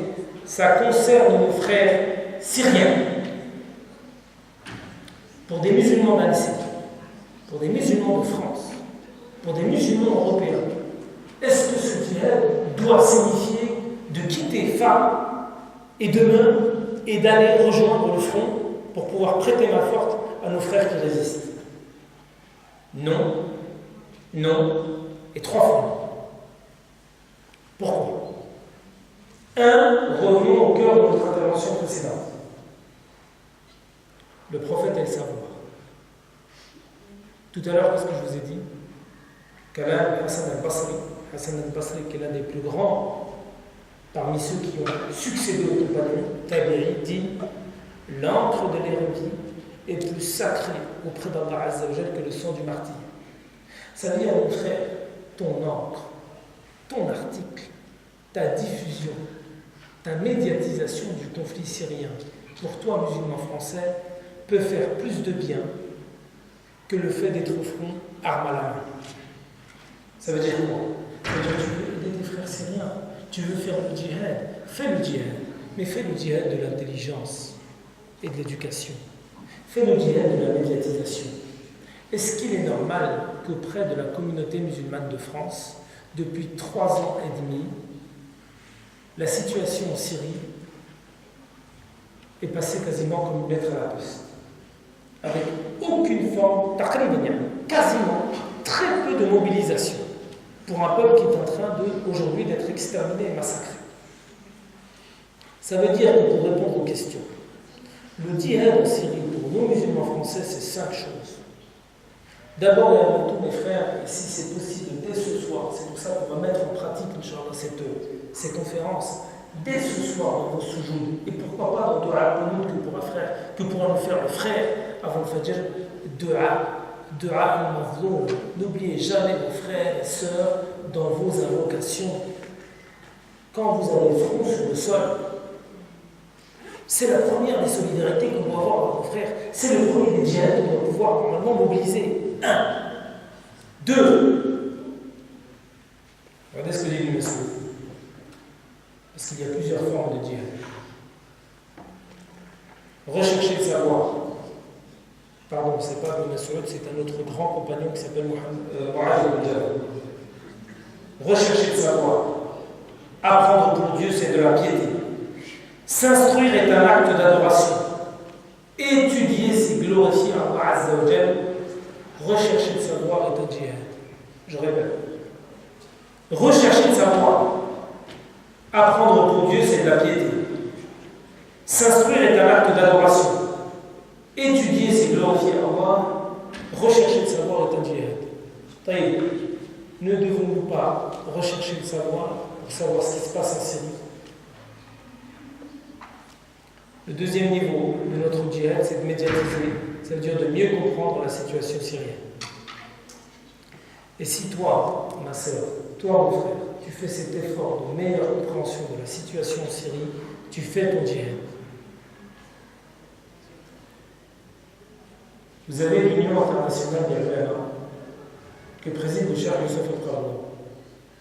Vous avez un autre grand savant qui en est son secrétaire général, qui s'appelle Cheikh Al-Qaradar. Cheikh Al-Qaradar est dans un entretien le mois dernier, il dit la chose suivante. Akbar jihad fi asrina hada huwa jihad al-i'lan. Il dit que le plus grand des djihad dans notre vie d'aujourd'hui, c'est le djihad des médias. Pourquoi il dit ça à votre avis? Il dit ça parce qu'il a compris la marche du monde. Si vous contrôlez les médias et si vous contrôlez l'opinion publique internationale, vous pouvez défaire n'importe quel État. Vrai ou faux? Vrai ou faux? Si vous contrôlez les médias, vous pouvez défaire n'importe quelle carrière, n'importe quel homme politique. Vous pouvez même détruire des États et mettre à bas des gouvernements. Mais médias, ça veut dire quoi? Ça veut dire apporter l'information et contrôler l'esprit des gens. Est-ce qu'il est normal, en tant que musulman, que sur la situation syrienne, même l'information, nous ne l'avons pas? Est-ce que nous n'avons pas un devoir de solidarité, de fraternité avec les frères et sœurs syriens, même en tant que musulmans européens, qui fasse que normalement la première des choses à faire, c'est de comprendre et de savoir ce qui se passe? Combien de fois j'ai eu des frères et des sœurs me disant on ne sait pas ce qui se passe, on ne sait pas ce qui se passe, c'est trop compliqué. Taïb, si c'est trop compliqué, est-ce que tu as fait l'effort de pouvoir te renseigner? Ou tu es resté derrière ta télévision? Voire pire, tu vas commencer à rentrer sur Internet et tu as entendu des discours complotistes. Tu as Alain Soral et compagnie. Parce que ça, c'est ce qui est de pire dans la communauté. C'est que non seulement on n'a rien fait quasiment pour la Syrie, mais qu'en plus de ça, vous avez un certain nombre de frères et de sœurs qui viennent nous dire « Oh, mais ce qui se passe, c'est un complot. » Et c'est pas vrai. Alors là, c'est ce qui se passe, c'est vraiment le pire. Donc, 1, solidarité par la foi, solidarité par la dua. 2, solidarité par la médiatisation, l'information, la connaissance. 3e des manières de lutter efficacement et de faire notre djihad pour les frères syriens et nos sœurs syriennes, c'est quoi? C'est d'essayer de donner de l'argent. À la fin du Ramadan, on va donner zakat al-fitr. Il y a certains savants qui nous disent que dès lors qu'il y a des urgences prioritaires pour la communauté, cette zakat qui normalement doit être donnée à la population, c'est-à-dire aux gens autour de la mosquée, c'est-à-dire vous devez normalement donner la zakat aux gens de la ville, ou pire aux gens du pays, vous pouvez sortir cette zakat de la ville et la donner à la Ummah si la Ummah en a besoin. Et est-ce qu'aujourd'hui il n'y a pas une grave situation que la situation en Syrie qui doit nous pousser à mobiliser toutes les énergies afin d'aider ce peuple, aujourd'hui ce peuple délaissé, ce peuple à l'abandon, ce peuple en danger? 4e des choses, en plus la solidarité spirituelle par les du'a, en plus de la solidarité médiatique par l'information, en plus de la solidarité par l'argent, la solidarité du travail humanitaire quel qu'il soit. Vous avez aujourd'hui l'association humanitaire qui travaille sur ce registre. Si je vous dis Baraka City, vous connaissez. Si je vous dis Pour une Syrie libre, c'est une association qui travaille avec Baraka City, vous connaissez également. Si vous ne connaissez pas, on peut se voir après, je vous donne les coordonnées. Mais vous pouvez même faire quelque chose, notamment aux jeunes, et pourquoi pas aux responsables de mosquées. Et vous en plus, qui alhamdoulilah êtes d'origine turque. Alhamdoulilah, au mois de novembre, avec l'association pour une Syrie libre, je suis rentré en Syrie. Une journée, pour constater visuellement la déchéance et la détresse de ce peuple-là. L'idée c'était quoi? C'est pas d'aller en Syrie et revenir d'aller combattre arme à la main. Comme je vous l'ai dit tout à l'heure, ça sert à rien. Ça sert à rien parce que tu n'apporteras rien du tout aux frères là-bas sur place.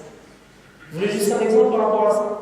Ça me rappelle ce qui s'est passé dans les années 80, où il y avait des jeunes de banlieue, ils avaient voulu partir en Afghanistan. Vous savez, entre 1980 et 1988, il y avait un djihad en Afghanistan. Il y a un jeune qui est parti, il s'est dit, moi je vais faire le djihad. Vous savez, comme les jeunes qui sont derrière leur écran, ils sont chauds, ils veulent aller au djihad. Et il était chaud, il s'est dit, je vais aller en Afghanistan. Il est parti en Afghanistan, il est arrivé dans une... Oui, il est rentré, il est parti auprès des Moudjahidines, et il est arrivé dans une équipe. de Moudjahidine.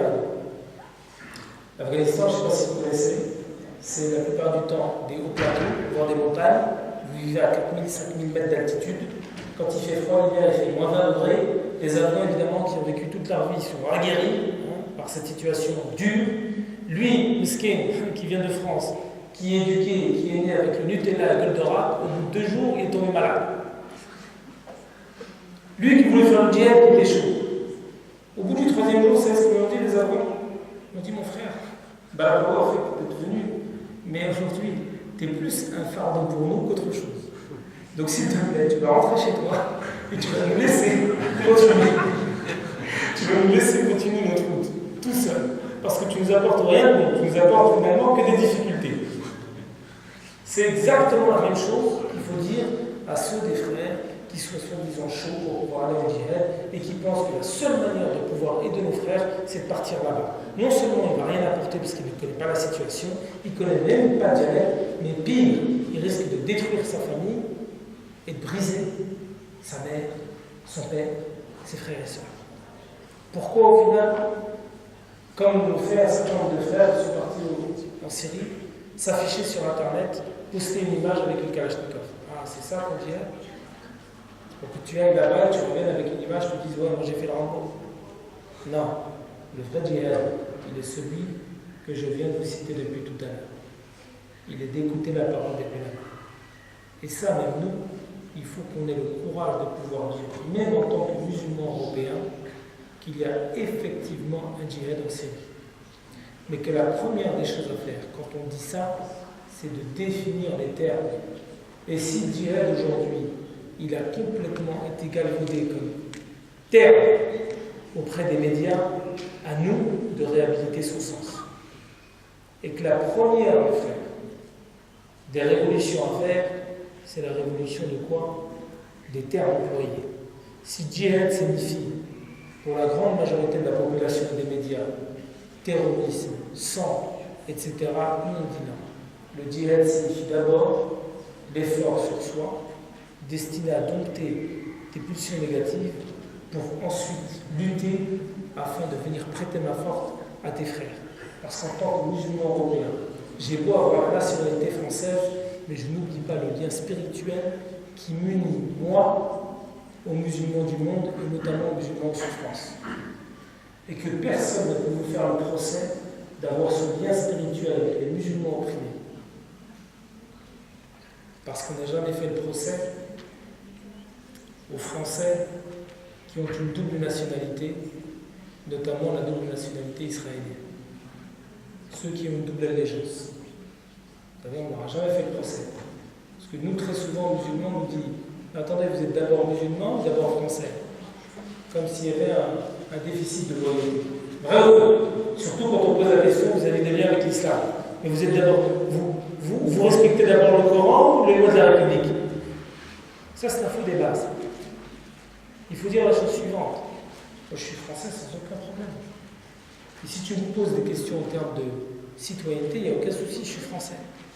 Mais si tu as posé des questions s'agissant de mon rapport au monde, de mon rapport à la mort, de comment je conçois mon identité spirituelle, je suis d'abord musulman. Si tu me poses des questions par rapport à la question du vote, etc., il n'y a pas de problème, je suis français. Mais si tu me poses la question de savoir si je crois que demain, il y a une vie après la mort, je ne vais pas te dire je suis français. Je vais te dire je suis vrai ou faux. Je vais te dire je suis musulman, ça dépend dans quel cas. C'est pour ça que des fois, il y a des fausses questions, il ne faut même pas y répondre. Il y a des questions, des fois, il faut répondre par des questions, par d'autres questions. Ta question, c'est quoi? C'est de m'enfermer dans un piège. Moi, je ne vais pas m'enfermer dans ce piège. Par contre, je vais te poser la question. Pourquoi tu ne poses jamais cette question aux Israéliens, aux Franco-Israéliens, à ceux qui servent dans une armée étrangère et qui servent dans une armée étrangère qui piétine le droit international? Tu leur as jamais posé cette question et cette double allégeance. Ah, tu viens me voir moi?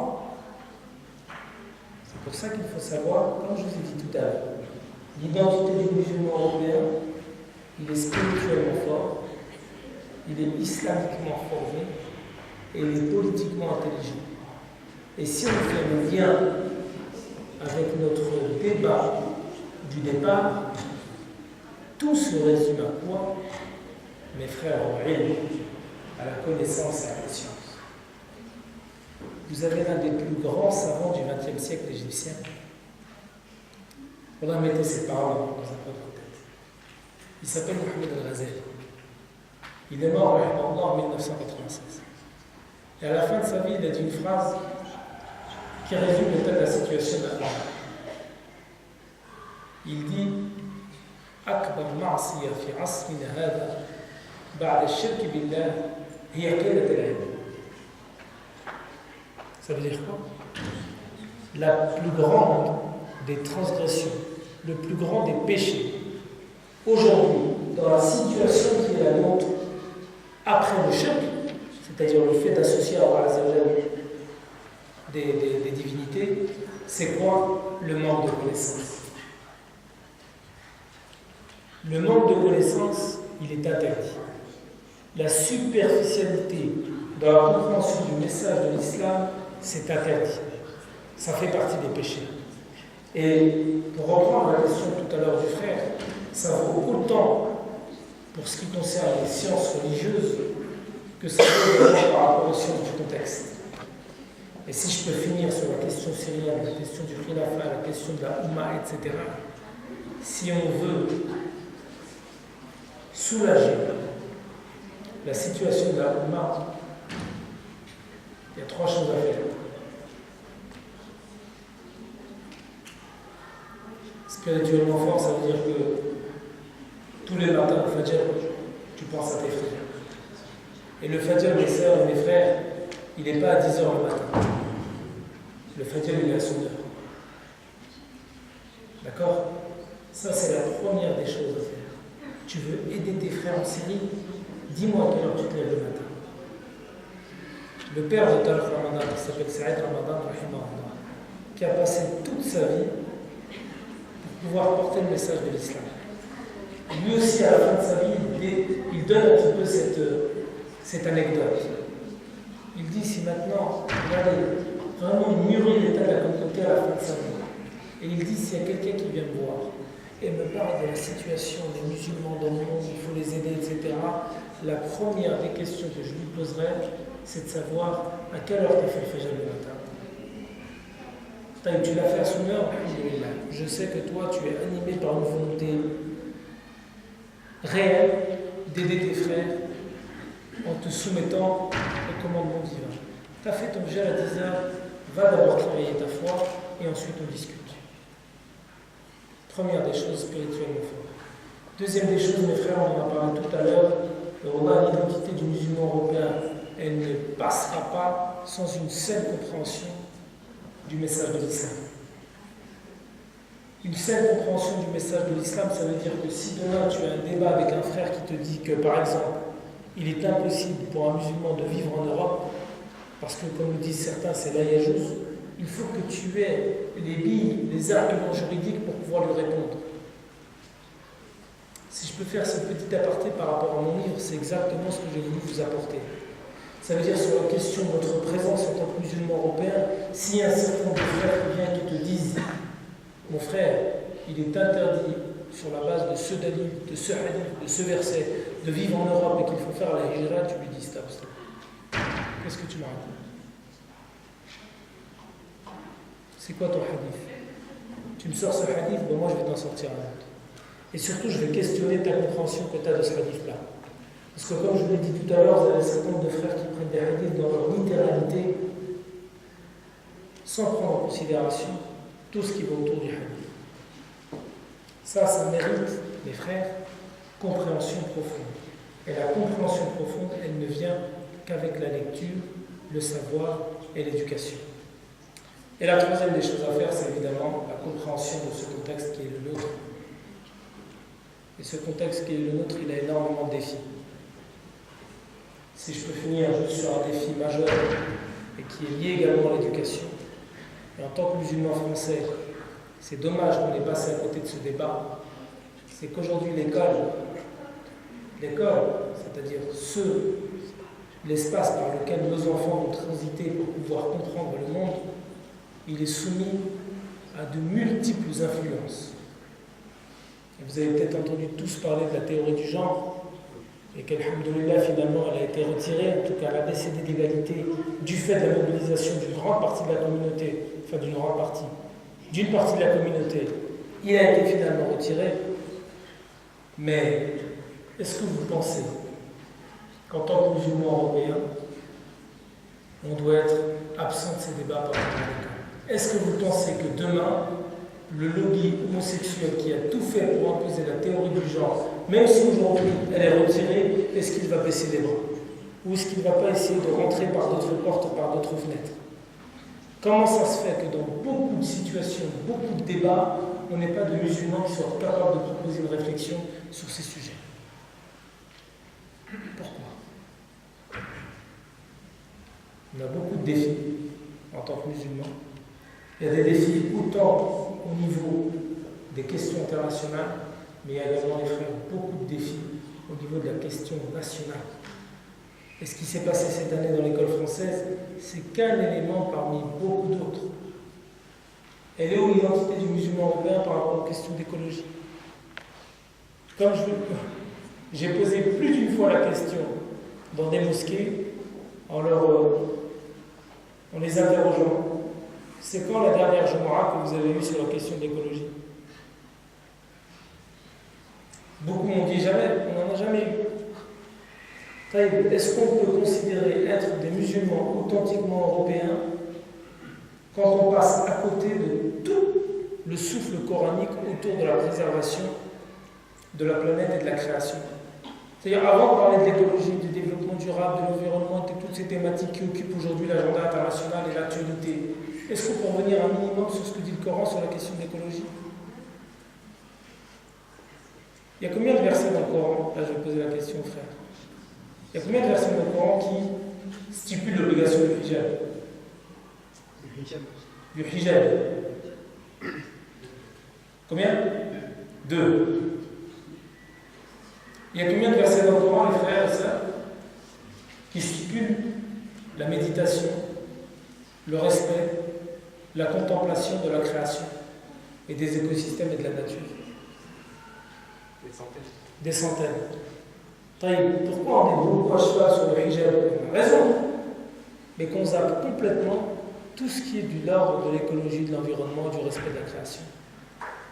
Et est-ce qu'on ne passe pas à côté de tout un passage, de toute une partie du Coran? Pourquoi vous voyez dans d'autres traditions religieuses comme les chrétiens, où il y a 2 ans, ils se sont rassemblés à 1500 responsables religieux, acteurs associatifs, pour débattre sur la question de l'écologie et de la foi chrétienne? 1500. Il y a 2 ans parmi les chrétiens. Quand est-ce qu'on aura 1500 imams, responsables religieux communautaires pour discuter de foi musulmane et écologie? Est-ce que si on est des musulmans européens, on doit rester à la marge de ces sujets qui sont des sujets d'importance cruciale et qui sont présents dans le Coran? Et que si on médite la vie du prophète Mohammed sallallahu alayhi wa sallam, on voit qu'il y a 1001 épisodes qui appellent lui aussi à la préservation de la création. Si on est des musulmans européens, dernier défi, avant de vous laisser la parole, est-ce qu'on peut passer à côté du défi de l'islamophobie? Et là, je suis désolé encore une fois, je vais revenir à Iqra encore une fois. L'année dernière, dans le Ramadan, à Nîmes, dans la ville de Nîmes, des frères ont fait un sondage auprès de la Corée. Ils ont pris 60 personnes. Ils ont posé 10 questions. La première question, vous savez, c'était quoi? L'objectif des questions du sondage, c'était d'aider une association qui lutte contre l'islamophobie en France. Ils se sont dit, on va voir la communauté, comment elle réfléchit, comment elle se situe par rapport à cette thématique qui est importante. On est d'accord, l'islamophobie, ça nous concerne au premier chef. Première question, 60 personnes vont répondre. Première question, est-ce que vous pouvez nous définir l'islamophobie? À votre avis, sur 60 personnes sondées, combien vont répondre juste? Dites-moi un chiffre. 5. 0. Non, attends, 0 direct. Même pas. 5. 5 11. Qui dit mieux? La moitié. Normalement, c'est ça, au moins la moitié. On pose des questions sur l'islamophobie à la sortie d'une mosquée, on doit se dire, c'est des musulmans qui sont concernés, ils vont savoir définir ce que c'est que l'islamophobie. 2 bonnes réponses. 2 bonnes réponses. La question d'après, c'est est-ce que vous c'était une association qui lutte contre l'islamophobie en France. Combien de bonnes réponses sur 60 frères interrogés? 0. Comment tu veux lutter contre un phénomène dès lors que tu n'en saisis ni le tenant ni l'aboutissement? Tu connais rien du phénomène. Et pourtant, c'est un phénomène qui te vise toi. C'est un phénomène qui te discrimine, qui te stigmatise. Comment tu veux être toi, acteur du changement, quand le béaba du sujet, tu ne le maîtrises pas? Tu es musulman européen ou tu es seulement musulman consommateur? Et ton but, c'est quoi dans la vie? Ton but, c'est quoi? Est-ce que c'est d'être proche des commandements divins qui t'imposent d'être un acteur du changement, comme l'a été le prophète Mohammed sallallahu alayhi wa sallam, alladhina amanu wa amilu s-salihat, ou est-ce que tu veux rester un musulman européen qui va se cantonner dans une indignation permanente derrière son téléviseur? Les frères, les sœurs, évidemment, vous avez compris l'idée, c'était pas de vous accalmer. L'idée, c'est quoi? Comme je vous l'ai dit au tout début, et ce sera mon mot de la fin, avant de vous donner encore une fois la dernière parole pour les questions. Omar ibn Khattab radiyallahu anhu, il a dit la chose suivante. Rahimallahu abdan ahda ilayhi ayubi. Qu'Allah fasse miséricorde à quelqu'un qui m'offre mes défauts. Regardez comment il a envisagé la chose.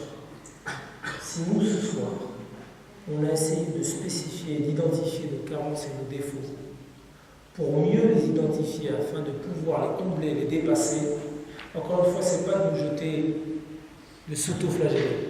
On n'est pas bien, la situation. Non. L'idée, c'est quoi? C'est que vous avez compris qu'il y a un déficit de compréhension, un déficit de connaissance, et qu'il vous appartient maintenant, aujourd'hui, de combler ce déficit afin de le dépasser, pour améliorer votre condition. Il y avait une question, je pense que c'est une sœur qui l'a posée, elle me dit, comment on fait pour améliorer notre condition? Si demain, ma sœur, si demain, mon frère, même après un ramadan, tu fais tout pour te lever le matin au fajr à son heure, tu fais tout pour prier, pour améliorer ton corps et ton âme, afin d'être plus proche des commandements divins. Et si tu fais tout pour pouvoir lire, afin de mieux cerner le message islamique et de mieux comprendre comment fonctionne le monde, je peux te dire que si toi, tout le monde le fait, tu verras mécaniquement la situation s'améliorer. Mais la balle, elle est dans votre camp. La balle, mes frères, elle est dans votre camp. Parce que c'est un verset du Coran qui nous dit وَقُلْ اعْمَلُوا فَسَيَرَ اللَّهُ عَمَلَكُمْ وَرَسُولُهُ وَالْمُؤْمِنُونَ.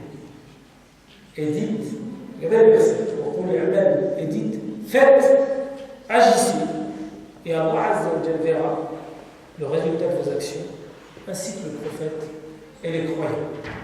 وَقُلْ اعْمَلُوا, premier verset, يَا أَيُّهَا الَّذِينَ آمَنُوا اتقوا الله وكونوا مع الصادقين, c'est-à-dire, ô vous les croyants, croyez en Allah Azza wa Jalla et soyez du nombre des véridiques. Ce sont les deux versets avec lesquels je conclurai cette intervention. Et s'il y a des questions, Inch'Allah, bismillah wa rahmatullah. Est-ce que quelqu'un qui veut prendre la parole oralement?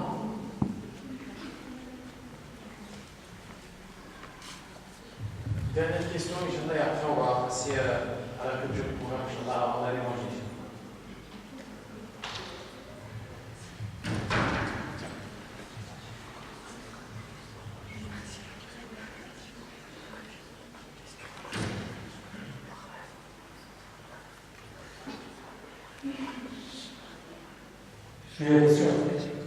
Donc vous avez parlé de certains de nos frères qui affirment que nous, musulmans, n'avons pas le droit de vivre en joie. Pourriez-vous développer ce que vous leur répondriez, notamment ceux qui parlent de la hijra, qui nous obligerait à partir vivre dans un pays musulman? C'est une bonne question. Vous savez, juste avant de répondre, à l'époque, les savants divisaient le monde. À un moment donné, dans l'islam, ils ont divisé le monde en deux catégories. On avait ce qu'on appelle Dar al-Harb et Dar al-Islam. Je ne sais pas si vous connaissez cette différenciation. Dar al-Islam, c'est évidemment l'endroit l'endroit où vivaient les musulmans, la loi d'Allah Azza wa Jalla était respectée. Et Dar al-Harb, c'était, on va dire, les contrées où il y avait une friction, des tensions, des affrontements avec les musulmans. Mais certains éléments, on se dit, mais en fait, ça veut dire quoi Dar al-Harb et Dar al-Islam? Ça veut dire quoi Dar al-Islam? Est-ce que, regardez bien, c'est pas la même chose. Est-ce que Dar al-Islam, c'est l'endroit, les territoires où vivent les musulmans, ou est-ce que c'est l'endroit, les territoires où sont appliqués les principes de l'islam? C'est pas la même chose. Vrai ou faux? Ils se sont posé la question. Il y en a certains qui ont dit Dar al-Islam, c'est l'endroit où vivent les musulmans.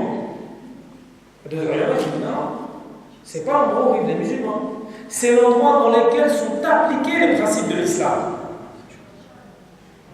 Parce que vous comprenez bien, à votre avis aujourd'hui, vous êtes bien d'accord avec moi, surtout aujourd'hui, qu'il y a des pays musulmans où vivent la majorité de la population, c'est des musulmans, mais est-ce que les principes de l'islam sont appliqués?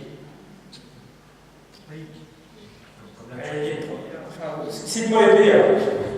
Tu vas me dire la Turquie. Je vais te dire à part la Turquie. Bosnie. La Bosnie, toujours à côté de la Turquie. Dans le monde arabe, c'est bien d'accord avec moi que bon, celui qui trouve un pays dans lequel les principes de l'islam sont appliqués, il vient me le dire. Je ne l'ai pas trouvé encore. Mais regardez jusqu'où ça a été. Arabie Saoudite. Saoudite. Joker. Non, ce que je veux dire, c'est la chose suivante. Vous avez parfois des endroits où vous avez la majorité de la population qui est musulmane dans lesquels les principes de l'islam ne sont pas appliqués. Et dans l'histoire récente, vous allez en Syrie, ce n'était pas appliqué, vous allez en Tunisie, ce n'était pas appliqué, vous allez dans beaucoup de pays musulmans et d'arabes, ce n'est pas appliqué. Maintenant, je pose une question inverse. Est-ce que vous avez des pays non musulmans dans lesquels les principes de l'islam sont appliqués? La France. La Suède. La France. La Suède. La Suède, la France. Vous êtes en train de me dire, les frères et sœurs, vous êtes en train de me dire que dans l'islam, c'est la France et la Suède. Selon certains savants.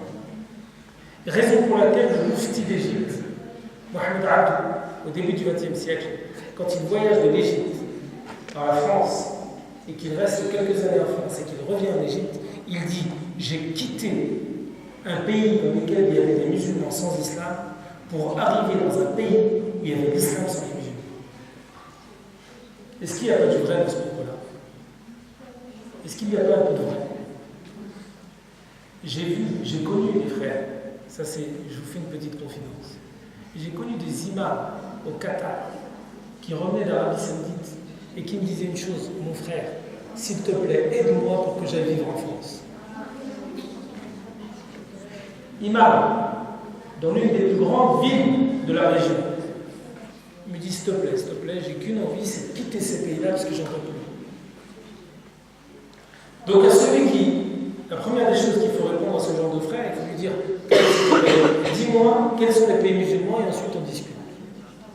Parce qu'en termes de justice sociale, en termes de redistribution de la richesse nationale, est-ce que la France, avec tous les défauts qu'elle a, n'est pas un pays dans lequel au moins une forme de justice sociale est appliquée, vrai ou faux?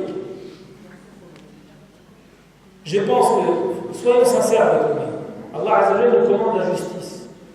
Je pense qu'il n'y a pas un pays dans le monde qui applique une forme de justice sociale comme l'applique la France aujourd'hui par rapport à tous les pays arabes et musulmans.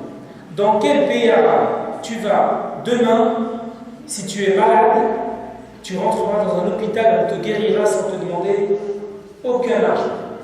Va dans tous les pays arabes et musulmans, quasiment, alors peut-être pas la Turquie, mais en tout cas dans tous les pays arabes, tu es malade. La première des choses que tu fais quand tu rentres à l'hôpital, c'est que tu déposes pas ta carte vitale, tu déposes ta carte de crédit. Tu as une carte de crédit, on te soigne, tu n'as pas de carte de crédit, oh, rentre chez toi.